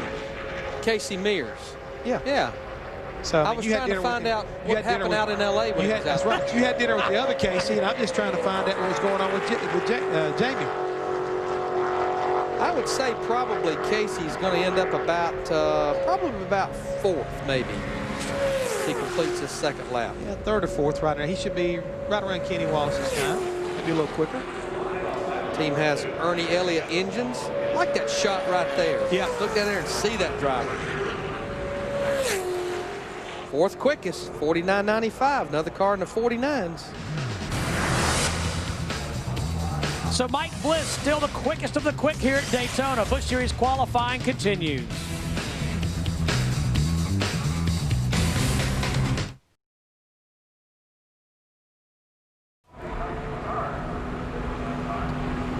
Tina Gordon on the racetrack as Busch pole qualifying continues for the NASCAR Busch Series. This is a team car to Derek Cope. I don't think she's going to be very quick on this qualifying run. Her first lap is a lot like her teammate Derek Cope, 52.03. I was talking to Tina yesterday. She's actually going to be in this car the rest of the year. She brought some of her sponsors with her that were on her NASCAR Craftsman Truck Series.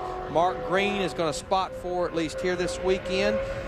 She had a great run at Talladega last year. She finished 10th down there. Started 5 races in the Truck Series. She has one Busch start this year back at Talladega in April as well.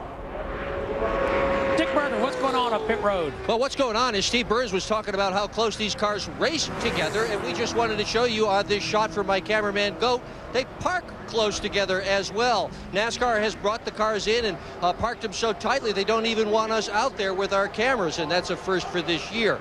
But a guy that can race in a tight pack and do incredibly well in a tight pack is Casey Kane. What's it like out there when you got a whole bunch of these race cars all nose to tail and side by side like they're looking right here on pit road? It's a lot of fun. There's a lot of excitement out there, a lot of things going on. And, you know, when we raced here at the start of the year, my car was real loose. And, you know, we fought that. And today we were real tight. So it's tough when you get in the middle of a pack and there's a car behind you and you're pushing up towards the guy on the outside of you because you don't want to cause a big wreck. But it's pretty cool. I'm happy to be back in the Great Clips Dodge this weekend. And, you know, we get to do both races and not have to travel to get it done. And that's why your team is glad you're the guy behind the wheel, because they know you can get the job done. Steve? All right, thanks, Dick. Boys, we'd have to say this man's a threat for that pole position, Martin Truex Jr. Because he did sit on the pole. We were talking earlier here in February. Wins this year at Bristol, Talladega, Gateway, and Nazareth. Had a birthday this past Tuesday, 29th, turned 24 years old. Well, he's just about too old to drive race cars, ain't he, Larry? Yeah, just about. The way it's going these days. Most of the guys' careers used to never started until they're about 24 or 25, but nowadays, when you get to be 25, 26 years old, they're already looking to find an 18-year-old to go in your place. And this is the same car that he sat on the pole with, but remember, we were interviewing him earlier. He crashed it in practice. They decided not to give that pole up. They worked half the night, repaired this car, then crashed it again in the race itself. But they came back, qualified third at Talladega, and beat his car owner there and won the race. It'll be real interesting to see how this first lap comes out. It's going to be 8th quickest, Larry. Doesn't look like he's going to be able to pick up quite enough, I don't think, to be a threat for the pole, but it's going to be close. No, he'd have to pick up, Jeff, a whole second. And, you know, I think the most we've seen people probably pick up is about 7 or 8 tenths. Right. But he's probably going to run just inside the 49s, I would say. You see right there, like a piece of tape or something coming out from underneath the car, but he's running right around the bottom of the backstretch trying to shorten this racetrack up. There's one thing I can promise you about that number 8 car and Mark Truex. When they drop the green flag tomorrow night, he'll be coming to the front. No matter where he starts. Truex off of 4, trying to win his 6th pole of the 2004 season. He picks up about 6-7 tenths, goes to 3rd quickest at a 49.78. About where we figured he'd qualify. 5 poles for Truex Jr. this year: Daytona, Nashville, Gateway, Kentucky, and again at Nashville. Average start of 7th, and we go to Matt Yoakum. Jason Keller has a lot of momentum coming into Daytona. A 5th and a 3rd, Jason. This team's starting to make that turn. I think so. I mean, Wes and the guys are doing a fantastic job. We almost got Miller High Life a win last week in Milwaukee, but we're battling hard, doing the best we can. Plate racing, we just have to see what we got here. I'm not sure what we're going to have qualifying, but I think this Ford's going to race good. Now, you're second in line here to roll off. The car in front of you, how would you describe that unique paint scheme that Tim feed to us? I think my little girl Jade or my son Joe designed that. It's definitely a fluorescent paint job there, but you'll be able to see it tomorrow night, that's for sure. Looks like a lot of watercolors all got mixed together. Guys? Yeah, I saw that car yesterday, and I said, this is a spotter's dream come true right here. You can't miss it. You will not be able to not see this race car. Well, if we can get a shot of the 22 car when he rolls out. I was standing by that car this morning, and you can't see it, but it has white fluorescent stars on white. And Bobby Hamilton Jr. was just ripping Jason Keller. He was just ripping the paint scheme on it. Because of what? I can't say. Oh, you can't say. But he was making then what did you bring it up for? I'll just say he did not like the paint scheme, but it is patriotic. It has a little stars on the 4th of July. That's Stacy Compton. You know, I shouldn't even started that story. No, don't start something if you're not going to finish it. No, I can't get Bobby in That's trouble a rule like that. up here. Yeah, you start it, you got to finish I understand. Wait a minute, I just want to understand one thing, guys. You don't want to get somebody in trouble since when? He brings up a good point. Yeah, it is a good point. I have to break my shovel every weekend so I can dig myself out of the hole you guys keep throwing me in. But that's your hole. I'm not going to get Bobby Hamilton Jr. in trouble. DW You already told me to have. always stay between him and this hole. He's like That's a right, weasel. he's a weasel. Stacy Compton's first lap was 15th quickest at a 50.93. So if Stacy picks up about 5 or 6 tenths, that'll put him just inside the top 10.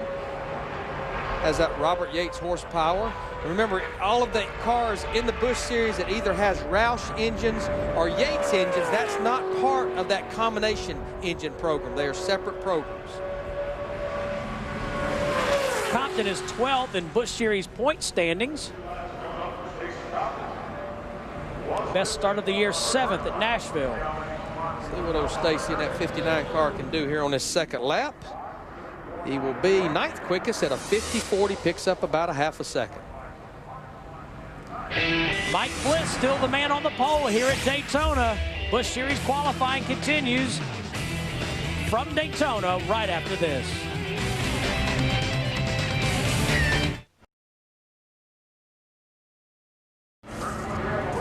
Put on your sunglasses. Tim Fita was on the racetrack. That's a bright race car. Yes, it is. Think about Mike and Ike's, which is part of that Hot Tamales candies. I mean, that's a pretty impressive looking little race car right there. He's 17th quickest at the end of his first lap.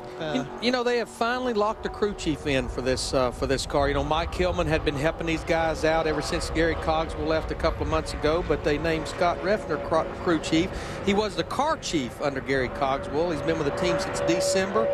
Came from the Hooters Pro Cup Series, so he is now the ordained crew chief for this race team. And can you believe it? Also, that Tim Feedwell and Terry Bradshaw are going to wind up, you know, being on TBS's Dinner and a Movie here later on in July. Can you believe that Jeff Hammond's going to be doing TNA wrestling? That's right. Here in July. Oh, brother. Hey, I need a manager, Hey, Larry. Larry Mack. I need a manager. As Larry Mack always Gotta get my outfit back at. Yeah. Shenanigans. It's always something. Yeah, where's your purple shirt at and everything? Yeah. You're not going to drag me down to your level. Let's go to Dick Burton. Yeah, save us, Dick. I'll do the best I can, but I think you guys are beyond redemption. Okay, Martin, here's a trick question. Qualified third so far. This year you have 5 poles, 4 wins. You lead the points. You have 0 DNFs, finished every race. Which of those statistics are you most proud of? All of them. Now, come on, pick one. Pick one. Probably the 4 wins. It's a pretty tough series, you know. Busch is so competitive, and to get 4 wins means a lot to me and my team. But I think all of them are pretty darn good. They sure are very good. What can we expect of you tomorrow night? How good is this car? Well, first, don't get run over. Okay, thanks. I appreciate that. I don't know. We'll see. It's the same car we won with Talladega, and it seemed to drive real good this morning in practice. And it's going to be tough. You know, there's a lot of cars that will be able to win this race. You know how Talladega was, just back and forth. And I don't think you can count anybody out, you know, with 20 laps to go or 10 laps to go. So hopefully we'll just make it to the end and be able to race forward at the end there. He was brilliant at Talladega. We'll see what happens tomorrow night here at Daytona. Thanks, Dick. Our full weekend of racing action continues tonight with Bud Bowl qualifying here on Speed. Tomorrow it's Nextel Cup practice on FX, followed by Busch Series Racing presented by KFC. On Saturday, it's Craftsman Truck Series Racing in the O'Reilly Auto Parts 250 from Kansas here on Speed, followed by NASCAR Nextel Cup Racing on Fox with the Pepsi 400 as Greg Biffle looks to defend his title against the world's best drivers. NASCAR continues all weekend long across the Fox networks. There's going to be fireworks all weekend long, my friends. I'm telling you, it's going to be a great weekend of racing. And Dick Rivers already started the fireworks. I know it. Hope we get some better ones. Now, Jeff, a while ago we were seeing all of the cars lined up on pit road as they came off the racetrack from qualifying. And you see right there the 10-car Gus Watson looks like they're in the middle of an engine change. But now they've started letting the teams push them in the garage area. They had to back them in, cover them up, and you told the rest of the story. You got to earlier. get out of there because they don't want anybody messing around, especially the back of the cars. The cars will sit there like they are until 4 o'clock tomorrow afternoon. Then they're going to bring in, like I say, 3 crew members on each car and come in and pump the oil up, check the air pressure in the tires. Then it will be rolled through inspection. They'll recheck the spoiler and the spoiler angle straight out on the line, ready to go racing. Jason Keller, 20 events here at Daytona International, has 5 top 10 starts. Okay, I thought about how I can say this. Bobby Hamilton's going to tell you to finish this story. Well, you can't see it well until the lights come on, but there's a bunch of stars. I'm waiting on your light to come on. Bobby Hamilton Jr. suggested, I'm paraphrasing, that car was somehow feminine. Sissified. Yeah. That's good. That'll work. Okay. You like that? I was trying to figure out how to get to that point. Well, I'm glad you finally got that done with. I mean, yeah, I know. I hate leaving the folks out there kind of hanging. There's the stars. Right there. Now, when the lights come on, they'll jump out, theoretically. Jump out? Yes. That's the theory. You mean that they'll light up? Yes. Okay. Pop off the race car. Pop off the race car. Okay. Just glad we got this clarified. Now that y'all have got that straight, his first lap was 50.83, 16th quickest. I talked to his crew chief yesterday, Wes Ward. This car was brand new at Talladega. It did not qualify well. It raced good. But they went back to Talladega after Talladega when they raced there and worked on nothing but qualifying with a race setup, which is what these guys had to do here today. He said, we still didn't make any gains on this car qualifying very good. And quit tapping me while I'm talking. I just want to tell you that Wes Ward's not sissified. No. No, he's not. Wes did tell me, however, he was having a hard time helping Jason Keller to get that car turned this morning. And that's something that a lot of these teams fought back in February, especially in race trim, was getting these cars to turn, especially off the corner. Shenanigans with Hammond. It's always shenanigans. Something. Just don't know what. We'll be back to Daytona right after this.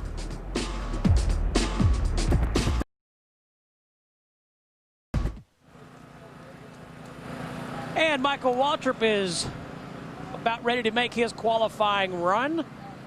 Mike Bliss, currently the pole sitter. Jason Keller clocked in 8th. Jeff Hammond scolded me in the break and said I didn't mention that Tim Fedewa had clocked in 13th. Well, I mean, we talked about his beautiful paint job, but I mean, that's a pretty good qualifying effort, and I'm sure Tim wants to be rewarded with that. I know Terry Bradshaw wants to hear about his car. If he doesn't, he's going to come down here and have a word of prayer with you. Terry Bradshaw just wants to hear about Terry Bradshaw. Now, I didn't go there, Terry. I didn't say that. Just understand that, my friend. Larry McReynolds did.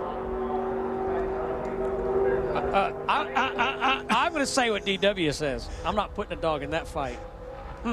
Okay. I'm glad somebody's trying to be like DW. There you cooled see off a little bit. Track temperature and air temperature coming down. At air temperature, these motors will like that, make a little more horsepower. The chassis will like those turns. Track temperature coming down just a little bit. A little bit better on the grip side. The car won't be quite as, I think you might say, dicey. It was, as we look around this racetrack, we don't see any direct sunlight on that racetrack as we saw when qualifying started about 6 p.m. That air temperature is going to make a difference to these engines. It should make them a little bit happier. I don't think David Green's going to be happy with that first lap, though, in the 37 car, 51.03. That puts him 19th quickest. Was reading yesterday, and when you think about the Busch Series, this is pretty phenomenal, that he is roughly $20,000 away from reaching the $6 million in career earnings in the Busch Series. Not too bad. Not at all. Former champion of this series. You know, he's quietly sitting back there third in the points, but he's 280 points behind those two young guys up there right now, Martin Truex and Kyle Busch. And Larry, you know, you hate the same thing about that, but a super speedway race like tomorrow night, it could change a lot of things if something was like the big one was to happen and those guys got caught up in it. I mean, it could have an effect on what the point standings are all about right now. I tell you what, he picked up quite a bit on that second lap to a 50.36. That puts him 10th quickest. And Dick Berger standing by with a driver who is 11th currently, Stacy Compton. And he has come ever so close to winning one of these restrictor plate races back in 2002 at Talladega, second by just about that much to Jason Keller. What's going to take to win here tomorrow night? I mean, I think staying out of the big one. You know, this Busch's Beans, Kingsford Ford Taurus was we struggled a little bit in practice. I think we got it a lot better. We changed a lot of stuff. We never made a qualifying run in practice, so we got a pretty good race car. The guys made some good changes. I think we'll be okay. You know, it's going to be interesting to see. I love night racing. I love Daytona, so it'll be curious to see. I think the night's going to be interesting. All right, we wish you well with it. To Matt. Dick, in XL Cup competition, Michael Waltrip has wins both in February and July.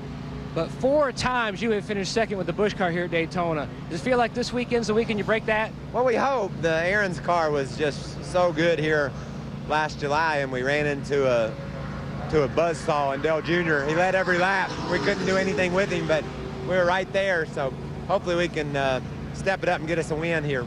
Now, I understand possibly Michael Waltrip may have a big announcement coming up. Can you give us any information about your top secret announcement?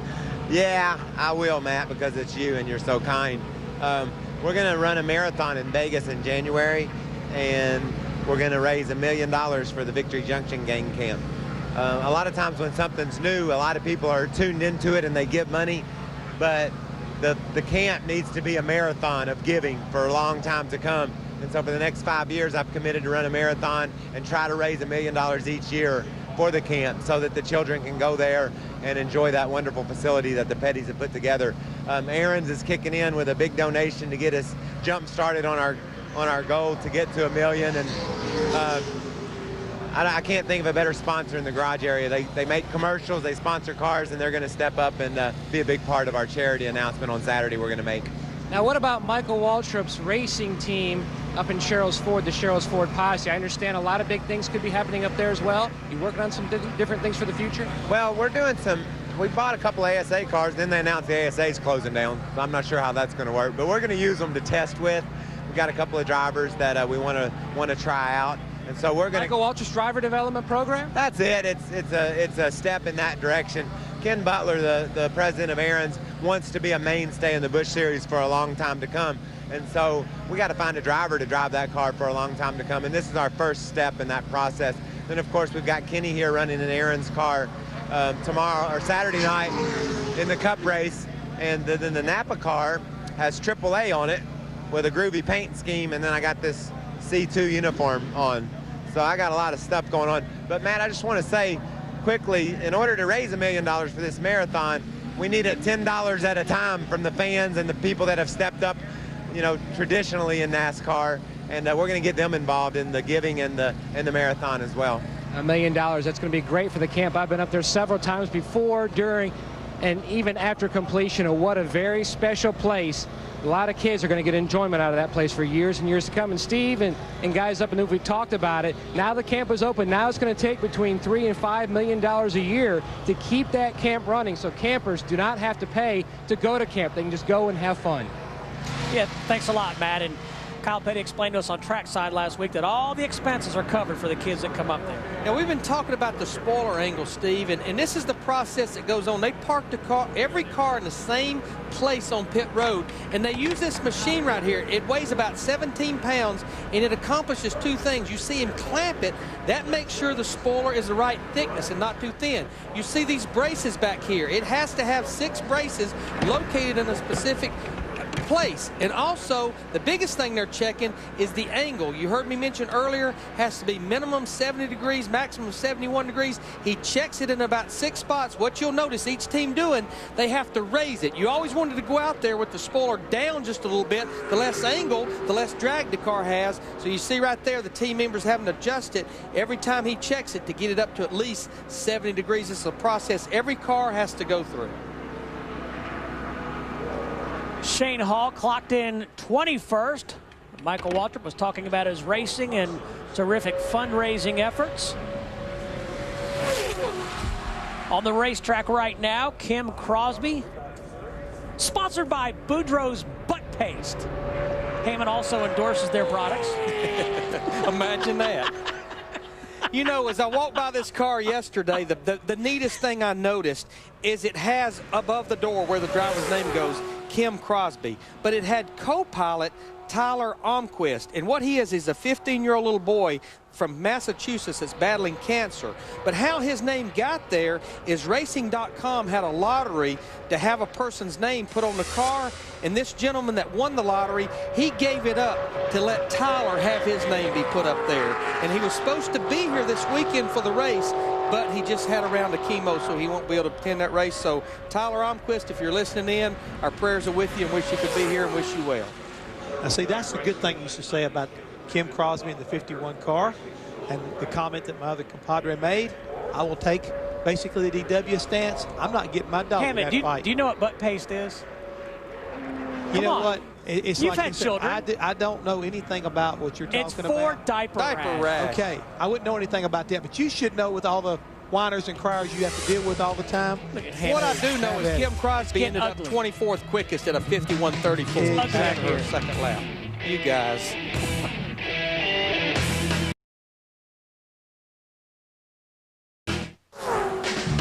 At the World Center of Racing, Busch Series Busch Pole qualifying underway. Kevin LePage in the 71 car. First lap, 24th quick. 27 drivers taking time. This is a car that's actually owned by Kevin LePage. He went in together with Randy McDonald. Randy supplied the engines. And this car was originally built as a Ford last year, or a couple of years ago actually, and now they've turned it in to a Chevrolet Monte Carlo. Now, I talked to Kevin. He doesn't have any points with his car, so he knew he had to get in on speed.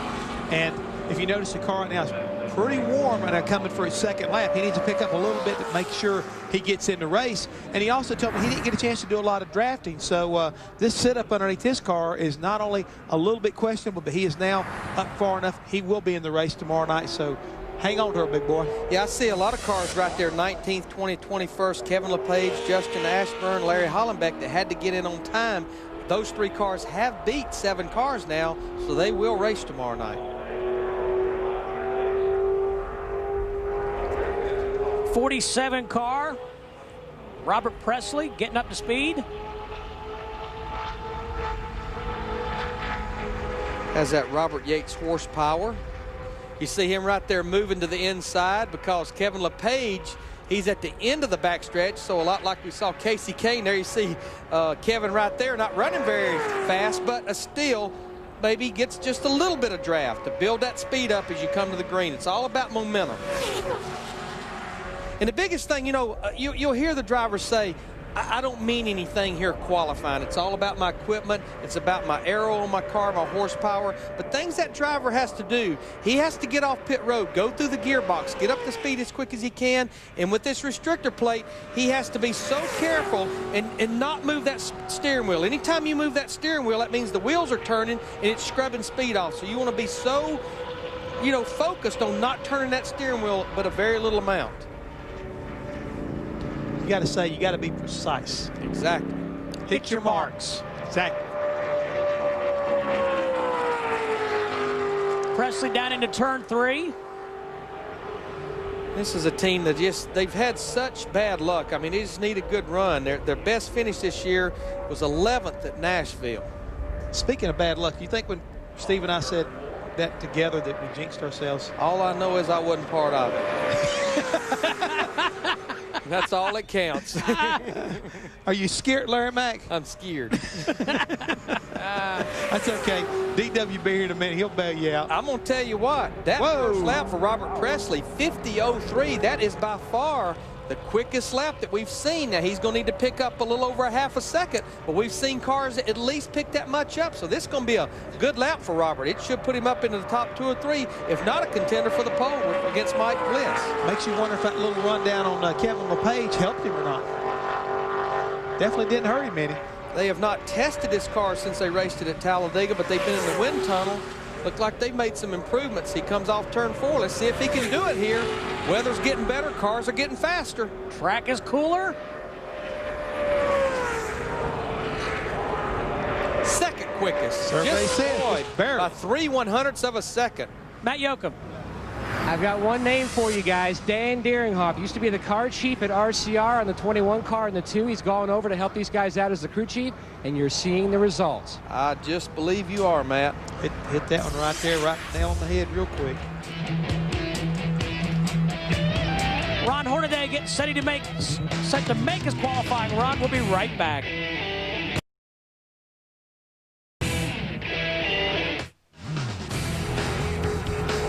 Back at Daytona, Hermie Sadler on the racetrack. Mike Bliss, the pole sitter. Robert Presley just gave him a good run. Bliss and Presley 1-2 as Sadler heads to the start-finish line. His first lap was 51.25. Now, this is a 2002 body style that Hermie is running, and what NASCAR does, they penalize a 2002 body with a 1-inch taller spoiler for him to qualify 18th. That's pretty good. That inch taller spoiler really adds a lot of drag. You know what helped him? Artie Kipner was down there. I guarantee Artie helped him do something. You got to watch Artie. Do you have a second option that may have helped him? Yeah, let's go to Matt Yoakum, who I believe is with Ron Horn. Good option. And the Blue Deuce is being pushed through inspection. And first off, congratulations on a big win for you and this team last week. Well, yeah, it was for the team. I mean, these guys have been working hard, and AC Delco's been supporting us. So it took a team effort. I'll tell you, Bush and the guys did an awesome job. Skip with the shocks. We're running the same shocks for about 6 races now, 9 races. So we're getting better every week, and thank you. And this team has been very strong on the plate tracks. You got to be pretty excited about coming back to a plate race. I do. I just had to take my sunglasses off, so that's even better. With the time you come with RCR horsepower, great sponsor with AC Delco, Chevrolet, can't ask for anything better. So we'll see. Bush and I got the car really handling good, so I don't know what she's going to qualify like, but I usually don't have to worry about it. Spinny and Danny and everybody does a good job on the motors. By the way, you forgot to put Master of the Restart when you autographed my shirt, so I'll give it the Petties for the Victory Junction. Do that. I don't know if Scott Rick lets me do that. Let's go to Dick. Dick? With David Green, who had a very unique strategy at the other restrictor play track when we were there earlier this year at Talladega. You dropped back at the green flag to avoid the big one, the big crash that would sweep up a lot of cars. Is that a good strategy for here for tomorrow night? Bobby Hamilton talked me into doing that, and we're not going to do that again because we were dead meat there for a while, but that's not going to happen here. We got a great Chevrolet Monte Carlo. My Timberwolf guys have been working really hard. Dick, I got to say a couple things. I've got a minute here. Thanks to Timberwolf for all their support. You know, got to wish Lance Armstrong and the United States Postal Service on their quest for that 6th Tour de France victory here coming up. And also to Darrell Russell and his family. You know, NHRA lost a great competitor last week in St. Louis, and, you know, I knew Darrell a little bit right there, but, you know, at the same time, he's a competitor and a champion that tragically lost his life, and we got to say our hearts and thoughts and prayers out with his family and Joe Amato Racing, and say hi to Diane and the kids, and come on down to Daytona. It's going to be a great race under the lights. Thanks, David. Good luck at that. Steve? All right, thank you, Dick. Mike Wallace in the number 4 car. Another one of those guys going to be pulling double duty this weekend, and Mike is one of those drivers. He loves restrictor plate racing, and he's got a pretty good track record when it comes to places like Daytona and Talladega, but he's been really sharp here at Daytona. I noticed he's got a lot of opening in that top grill, which certainly hurts his speed, but even with that, his second lap, 10th quickest at a 50.32, so that's a good run. He definitely had one of the faster Fords down here in February, and this is the same car, even though it was crashed then. Finished 4th here in February a year ago. It's a good run for Mike. With the Gecko on the hood, Michael Waltrip. 18 Busch Series starts here at Daytona. 3 poles, 5 top 5 finishes. Been second, as we heard from Matt Yoakum earlier, 3 times. See Michael doing the same thing. Yeah, everybody's trying to get a little draft off the last car that ran, which was Mike Wallace that time. Of course, Michael, a lot like Casey Kane, decided to skip the race at Milwaukee last week, and he's going to race here, Chicago, and Loudon at least the next 3, and then he probably too will skip the Pikes Peak race. I thought Michael was getting ready to come in the down pit road where he was so low down the back straightaway. I don't want to talk about low and have to go to Dick Bergen, but I think Dick Bergen was caught up with a guy who is definitely second fastest. Dick? Yeah, he sure is. That's Robert Presley. Best qualifying effort so far this year had been 7th at Talladega. Same car? Same car. These guys on the Clorox team, I mean, Dan, Steve, Stacy, everybody's worked really hard since first Daytona race, improved for Talladega, and come here. And I didn't think we was going to be that fast because we never made a qualifying run. All we done was race practice, know what this 400's been like in the past and what it's going to be like here in the summer. So guys have just worked real hard. We got the car driving real good. And I know it's going to be a good race car. I just didn't think it's going to be that fast in qualifying. Thanks. You left somebody out, Robert Presley. Steve? All right, thanks, Dick. Michael Waltrip. pretty good first lap. 13th quickest at a 50:39, so he should run down in the 49s on his second lap. Right now we have 6 cars that's in the 49 second bracket. Yeah, he's definitely a threat to crack that top 5 if he can pick up like most of the guys have been doing on his second lap. And speaking of threats, don't forget Dale Earnhardt Jr. has yet to make his appearance in qualifying. Well, I pointed out a minute ago, we were talking about guys that still yet to come. We were interviewed Ron Hornaday, Kevin Harvick's teammate. Kevin's 3rd quickest right now. You got to believe that conditions at this point in time of qualifying have got to be worth 2 or 3 tenths. So if he's got that Richard Childress horsepower working for him and the car's handling just like Kevin's did, he's going to be a threat for the pole also. You know, Steve, you were looking at some of his stats a while ago as he ends up 6th quickest at a 49.90. He's been like feast or famine here in the race. He has 18 Busch Series starts here, 5 top 5s, but 10 DNF. So he's had a hard time finding the end of this race. Larry Mack said 6th quickest of 31 drivers who have qualified tonight. Gus Wasson in the 10 car did not start. Took his car to the garage. Ashton Lewis Jr. on the racetrack. 13th in points coming into Daytona. Ashton and his family just keep soldiering on. Yeah, I actually talked to Ashton, his brother Charlie Lewis, who's the crew chief over there, and you know, it's been about a month since we've been with the Busch Series cars. Of course, the other group on FX has been taking care of their qualifying sessions and races, but said any leads at all on any sponsors, and they said, no, we're still hunting. You guys plan on just keep going? They said, yeah, but I guess the big question would be what would they do in 2005 without a sponsor coming on board? Yeah, Charlie had told me earlier in the season they were committed to running this entire year, and you know, it makes it tough. We talk about sponsorship in this sport, but if you don't have anything across the hood, it's just, you know, you can't get it done. Well, especially when you're going up against the likes of, you look at like Mike Bliss, he's part of Joe Gibbs Racing. You look at Kevin Harvick, part of Richard Childress Racing. You mentioned Jason Leffler with Hendrick Power, Mark Truex Jr. tied in with DEI. And you just look at those top 10 or 12, so many Nextel Cup ties there, it's hard to go up against them, especially if you don't have a sponsor to support you. But guys, let's go back and say this is the reason why NASCAR has come up with this particular format to help a team like this who doesn't have a connection or have a multi-car operation to kind of draw from.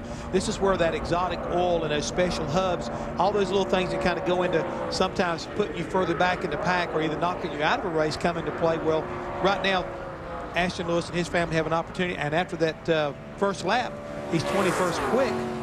Pretty decent first lap. Yeah, he should end up about 12th, 13th right in there if he picks up those 5 or 6 tenths on his second lap. Kind of like helps to level the playing field. You look up through there and you see the Mike Wallaces who don't have the resources where a lot of guys do. You see Tim Fedewa, Jerry Hill, and now Ashton Lewis. It looks like he's going to climb the ladder also. This is where this type of format should benefit these types of teams. Ashton Lewis Jr. brings her down off turn 4.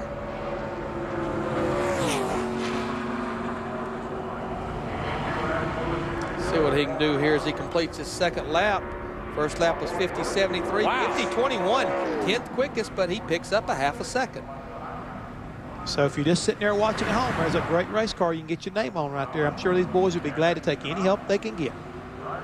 Back to pit road and Matt Yoakum. And a guy who's chasing a lot of history. Now, your dad won 5 straight here in February in the Busch car. You're trying to chase 5 straight, but they're not all in February, but still, that's a heck of a run if you can pull that off. Yeah, it is. We just had a lot of luck down here. We've had some great race cars, too, and we got another one today and tomorrow, hopefully. So real proud of Chance 2. We stress them out when we bring 2 race cars down here. They're a small little team, but the Kentucky Fried Chicken car is running real good, and we're real proud of our efforts so far. Describe for you the fun level of coming out here in a Busch car, especially at a plate race. It's, you know, anytime I can get on a racetrack, it's fun, no matter what I'm driving. And there's no points here, it's just going out and having fun. Yeah, man, that's why I'm doing it. I wouldn't be doing it if it wasn't fun. I don't do it for the money or anything else. I do it because I like it. And, you know, Kentucky Fried Chicken and the Young Company has done a great job in funding our effort this year. And we put it all toward these race cars, and that's why they go fast. And they do a good job of doing that, going fast. Now, the guy on the track right now, Bobby Hamilton Jr. in the 25 car, in the first practice earlier today, he was 5th quickest, but no matter where he qualifies, when they drop the green flag tomorrow night, you'll see him at the tail end of the field. These guys lost an engine right at the tail end of or right at the beginning of the second practice, and because of the engine rule, if you change engines, you have to go to the rear of the field. So the biggest reason they're qualifying is trying to get a good pit selection for tomorrow night. Let me get that pit selection, because again, even though you can move up through the pack with this particular qualifying package, or race package, you still need to be able to have a desirable list and get on and off the pit road with the right dance partner. Well, and if you pit under caution, Jeff, you know so many cars stay on the lead lap here, it looks like Manhattan at rush hour. Oh, it's terrible. If you get a good pit selection where you maybe don't get blocked in, that can be the difference in winning and losing, especially when these guys are only looking at 1, maybe 2 pit stops tomorrow night. Try to get that open so you can get turned out and get back out on pit road and get down pit road. And on this racetrack is going to be very important. Hamilton Jr. in the Marines Ford. 5th in Busch Series points. He's pulling double duty here this weekend. He's going to be driving the James Finch car, the 09 car that he drove at Richmond and back at Lowe's Motor Speedway. He'll be driving in the Nextel Cup race as well in it this weekend. First lap is 50-70. That's 21st quickest, so he should end up in the top 12, 13. How about 8? How about 8? Get you some of that, big boy. He picked up 7 tenths. 50-01. Good lap. His 12th top 10 qualifying effort of the 2004 season. We'll see if Dale Earnhardt Jr. can win the pole. It's coming up next.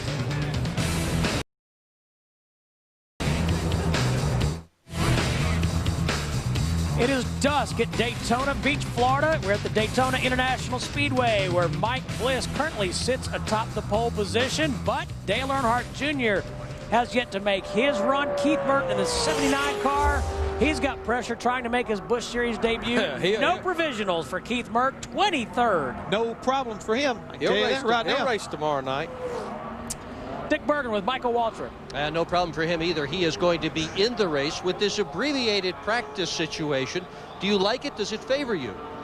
Yes, I think it favors all the competitors. It also favors NASCAR. These guys that build these cars and work on these cars are really smart. And they like to use a whole bunch of tricks to get qualified. And by impounding the cars after qualifying, those tricks aren't getting on the cars. It's a more legitimate trial of speed, which is what qualifying is supposed to be with the car you're going to race. So I applaud NASCAR for the schedule here. It saves money and it makes sense, and it's going to make the racing, I think, better, and we need to do this more often. Cheers. Very well said. Steve? And Stroke a Race. I believe that's on Dale Earnhardt Jr.'s car. I believe you would be right. Think about when the last time, and this car, is it like a chicken car, Stroke Race, the movie? Clyde Torkel chicken machine. Exactly. You know, I heard that, you see the Colonel on the hood? Dale Earnhardt Jr. will be the first face other than Colonel Sanders on a bucket of chicken. I know Hammond pretty good. He didn't figure that out on his own. You think somebody fed him? No, I hate to tell you guys this right now. I was back around during that time when they were filming that movie. Were you in? Did you have a role in that movie? I'm not going to go that far right there and say the anything. As we're seeing Dale Earnhardt Jr. right there. He's all smiles right now. Well, he should be. Yes, he should. Another guy, Daytona. Another guy like you keep talking about, still smiling from last week at Milwaukee, Ron Hornaday. So I know he's really looking forward to getting this run. And, man, how about timing? Look at the track temperature right now, Larry Mack. She is getting right now, air temperature-wise and track temperature-wise. Everything about these race cars are really liking that. In fact, Ron Hornaday's first lap is 50-32. He'd have to pick up a lot to knock Mike Bliss off the pole, but he very well could get in that top 5. Remember, his teammate right now, Kevin Harvick, in the 21 car, is 3rd quickest. Well, what's interesting, I think, right now, we're seeing guys starting to pick up more than a half a second on their second lap. So that could be what's important here as far as Ron Hornaday is concerned. If he can put one together, pick up 7 or 8 tenths, he could definitely be a threat. And this is the car that sat on the outside pole at Talladega back in April. The most phenomenal stat about Ron Hornaday, though, 56 consecutive races without a DNF, going all the way back to October of 2002, pushing towards 2 years since he has been a DNF. He'll be 4th quickest, right behind his teammate Kevin Harvick at a 49.7. And you did say teammate. They can line up and go, can't Yes, they can. Well, Mike Bliss is yet to dodge the Dale Earnhardt Jr. bullet. That's coming up here on Speed.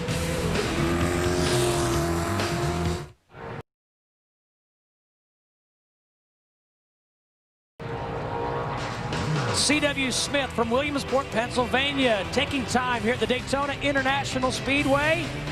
Mike Bliss, the pole sitter for the time being. And we say that because Dale Earnhardt Jr. is lurking.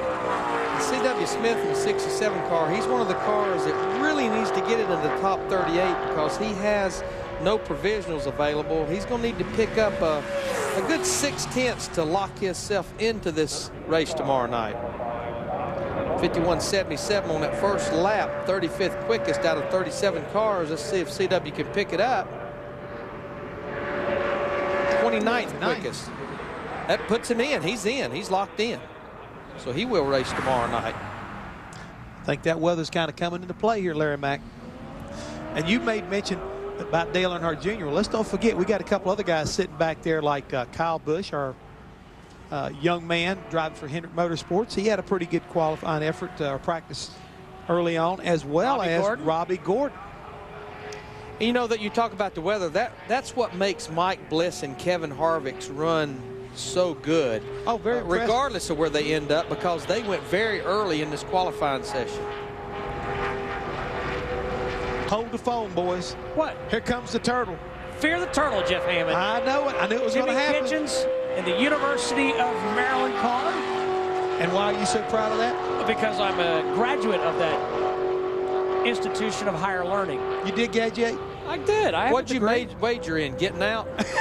That's a fact. I got in and got out as fast as I could. Let's go to Dick Berggren as we watch the turtle. What did he major in?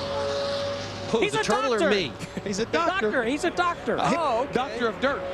No, doctor of psychology, and I'm far enough along to declare all you guys in the booth nuts. You're all crazy. Roger that, Dick. We're with Ron Hornaday, last week's winner at Milwaukee. And have you got yourself a fast hot rod or what? He was 7th here in February with this car. Finished, what do my notes say? Finished 3rd at Talladega with this same car. Qualified 4th today. What makes this car so good? RCR. A great sponsor with AC Delco and Spinny, Danny, everybody at the motor shop just gives us good pieces, and which makes the cars drive good. So we knew we weren't going to be really sporty qualifying. We got the car to really drive really good for the race tomorrow night. So we'll take whatever we get, and that looks like a top 10, so we'll be all right. And they got momentum on their side, having won last week in Milwaukee. Steve? Ron Hornaday trying to become the first back-to-back winner here in the Busch Series in 2004 as Jimmy Kitchens qualifies. And we should mention, guys, Donnie Neuenberger started the year in that race car, and he's fighting cancer right now, so we wish him the best of luck. Yes, we do. Look forward to seeing him back at the racetrack soon. Jimmy's first lap, 51.62, 36 quickest, so that makes 38 cars that has now attempted to qualify, including Gus Wasson in the 10 car that actually didn't make a complete lap. Fastest 38 in on time, then 5 provisional starters.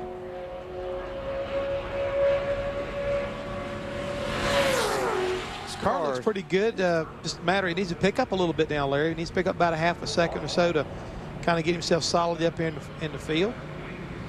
Yeah, if he can pick up those 6 or 7 tenths, we've seen a lot of cars. 51.13. Right there. That locks him in. Yep.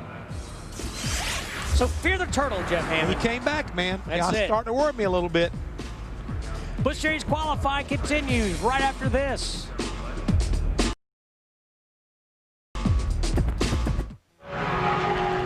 Brad Teague in the 0 car attempting to qualify for Friday night's race here at the Daytona International Speedway. First lap, 38 quickest, 52.54. He's pretty low in owner points with this car too, so Brad would certainly need to pick it up, but I think that would be a stretch even on this second lap.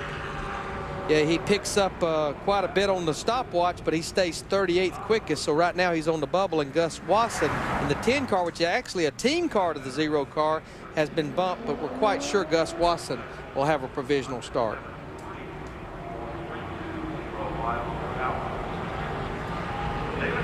Teague has 9 races here at Daytona, making his first start in 1985.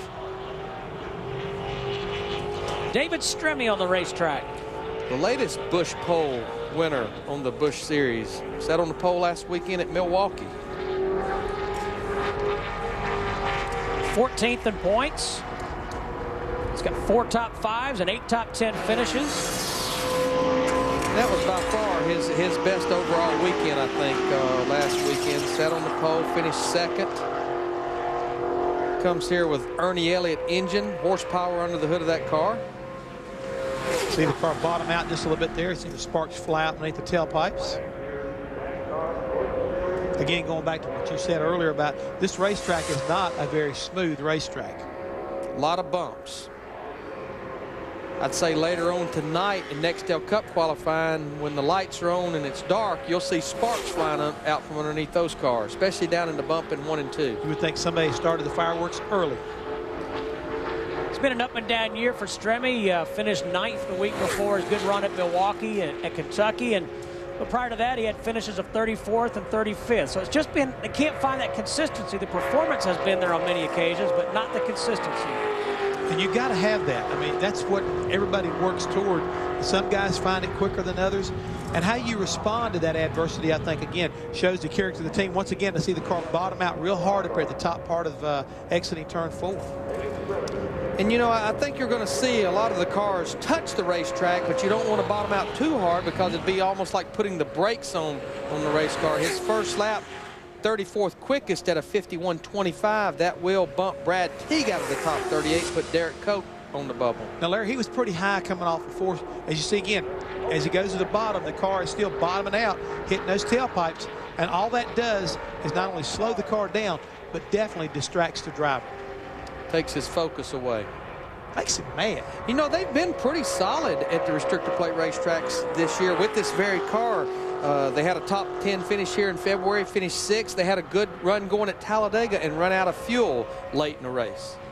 And that's what I'm talking about, Larry. They have the performance, but they're trying to become more consistent. They got to finish the deal, Yeah, I Jeff. was going to say, they got to close the deal right there, exactly. And that's what you go through. And I think these guys having David drive for them all year long and working the team around what he needs is going to benefit him in the second half of the season. Picks up quite a bit, though, on that second lap, about 6/10, so he'll go to 22nd quickest at a 50.64. Again, that bumps Brad Teague out of the top 38. Guys, guess who's next? Man, and Mike Bliss is going to be watching very closely. I just heard the crowd kind of let us know. And those stats will tell you all you need to know about Dale Earnhardt Jr. at Daytona. And I think it's like 4 out of the last 5. And he sat on the Bud pole or the Busch pole as well a year ago.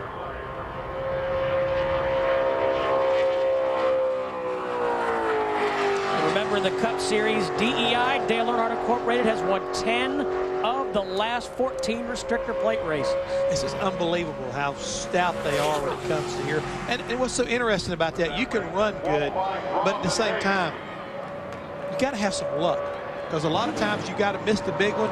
And these guys have been beat around and not always come through perfect, but they've been able to put it back together and still get to victory lane, which is very impressive. Of course, this will only be his 3rd Busch start of 2004, the other 2 being here in February and at Talladega in April. But my people tell me... Your people? Yes, that he may run at Bristol in the Busch race in August. Wow. How about that? Your people are dialed in. That's it. I have people everywhere. Fat Boy's a big person. Yeah, when you're speaking about him, he is all right. But I've heard he would like to run a few additional Busch races besides just the restrictor plate racetracks. Enjoys racing. We told Matt he doesn't do it for the money. Does it for the love. See what his first lap looks like. 50.68. I don't think that's going to be Busch pole material. But he ran the entire first lap high. So he should pick up quite a bit. They take him to the bottom now, so it'll be interesting to see. I'm going to say he'll pick up and run in the 49s probably. Yes, I believe he will. Which would put him in about the top 8 or so. Yeah, what we've seen is the cars that run closer to the bottom on the first lap, they don't pick up that much on the second lap. But he's hugging that yellow line on his second lap.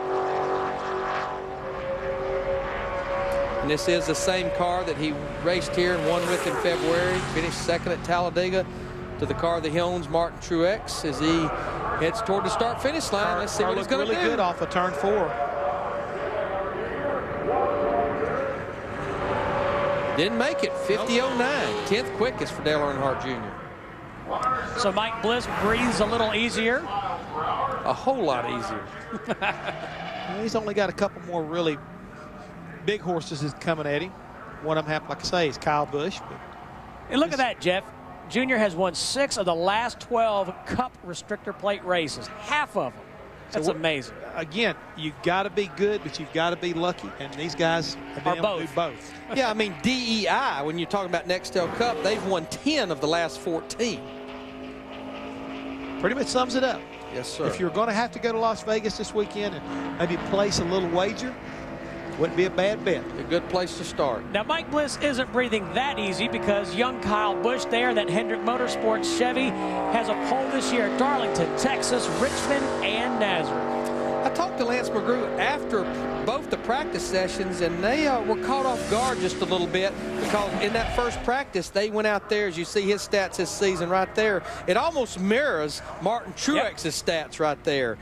His top 10 starts, 17 races, and of course he's second in the Busch Series points. But Lance McGrew was telling me they put their car in draft race configuration, and they had to work the entire practice session. The car did not drive very good whatsoever.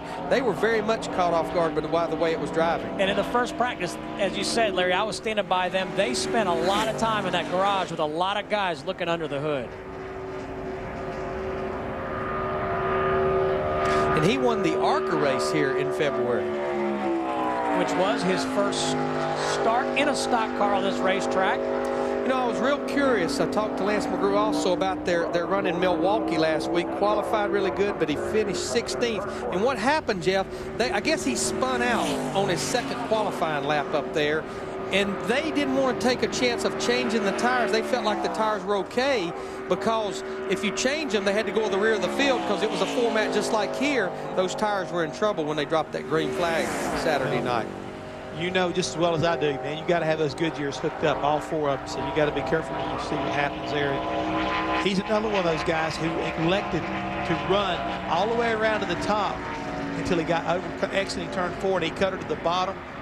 First lap, 19th quickest at a 50.45. I think he's going to be down in the 49. He should be pretty happy with that. And guys, he had a good run going here in February. He finished 24th, but they were in the top 5 until they overheated in that race.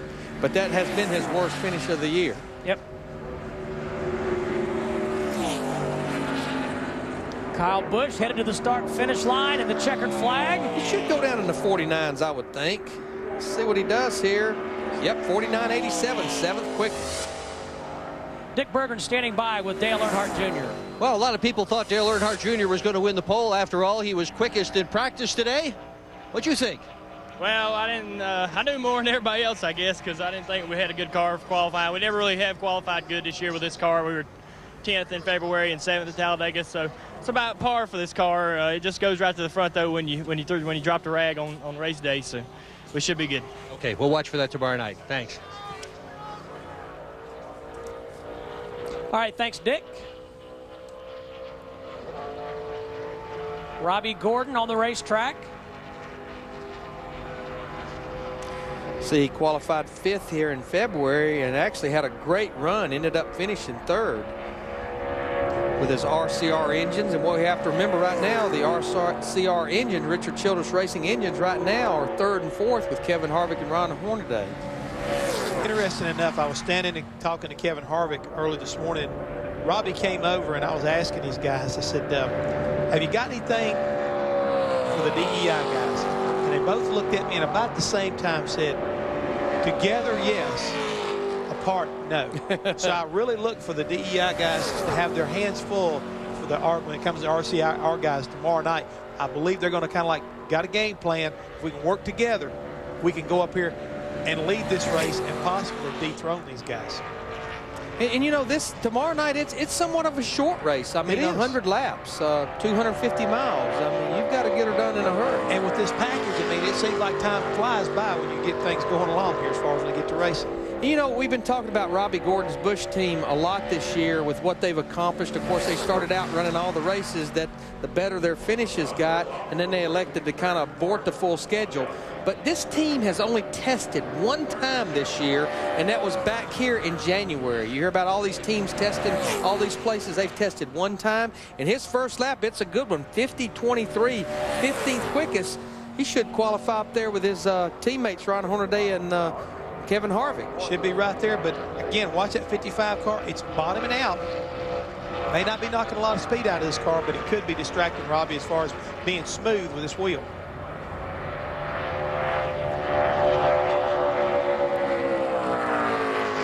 So Mike Bliss still holding his breath.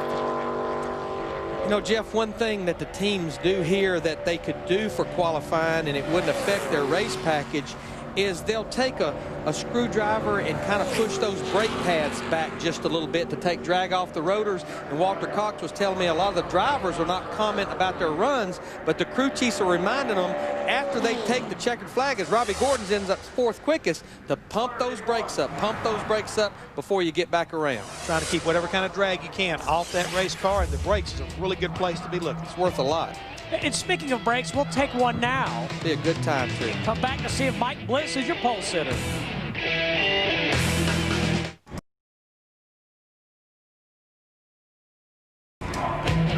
There's Jeff Hammond's dinner. It's a fish in Lake Lloyd here in the infield in Daytona. Carp. Jeff Hammond's going to have carp. It reminds me of a big mouth bass and Larry Mack. Oh, it's rough up here, I tell you. Jeff Fuller clocked in 20th quick in the 88 car. And we go to Dick Bergman. With Kyle Busch, who clocked in 8th with his automobile. What's it like out there? Daytona. It's just normal Daytona. But this morning, man, we were pretty far off. But the guys made some awesome changes throughout the day. Got our Lowe's Gladiator Garage Works Chevrolet a little bit better. And hopefully we have a good car in the draft, which it played to earlier today. And the track, man, it was slimy out there for a while. So hopefully we have a good enough car to stay up in the front. We brought our best speedway car here. We qualified 8th. So I look forward to tomorrow. Hopefully we can stay up there somewhere and maybe break up the DEI brigade. All right, we'll be watching tomorrow night. Thank you. All right, thanks, Dick. Rich Markle is the last driver to clock in here at the Daytona International Speedway. And he's got some pressure on him. He doesn't have any provisionals.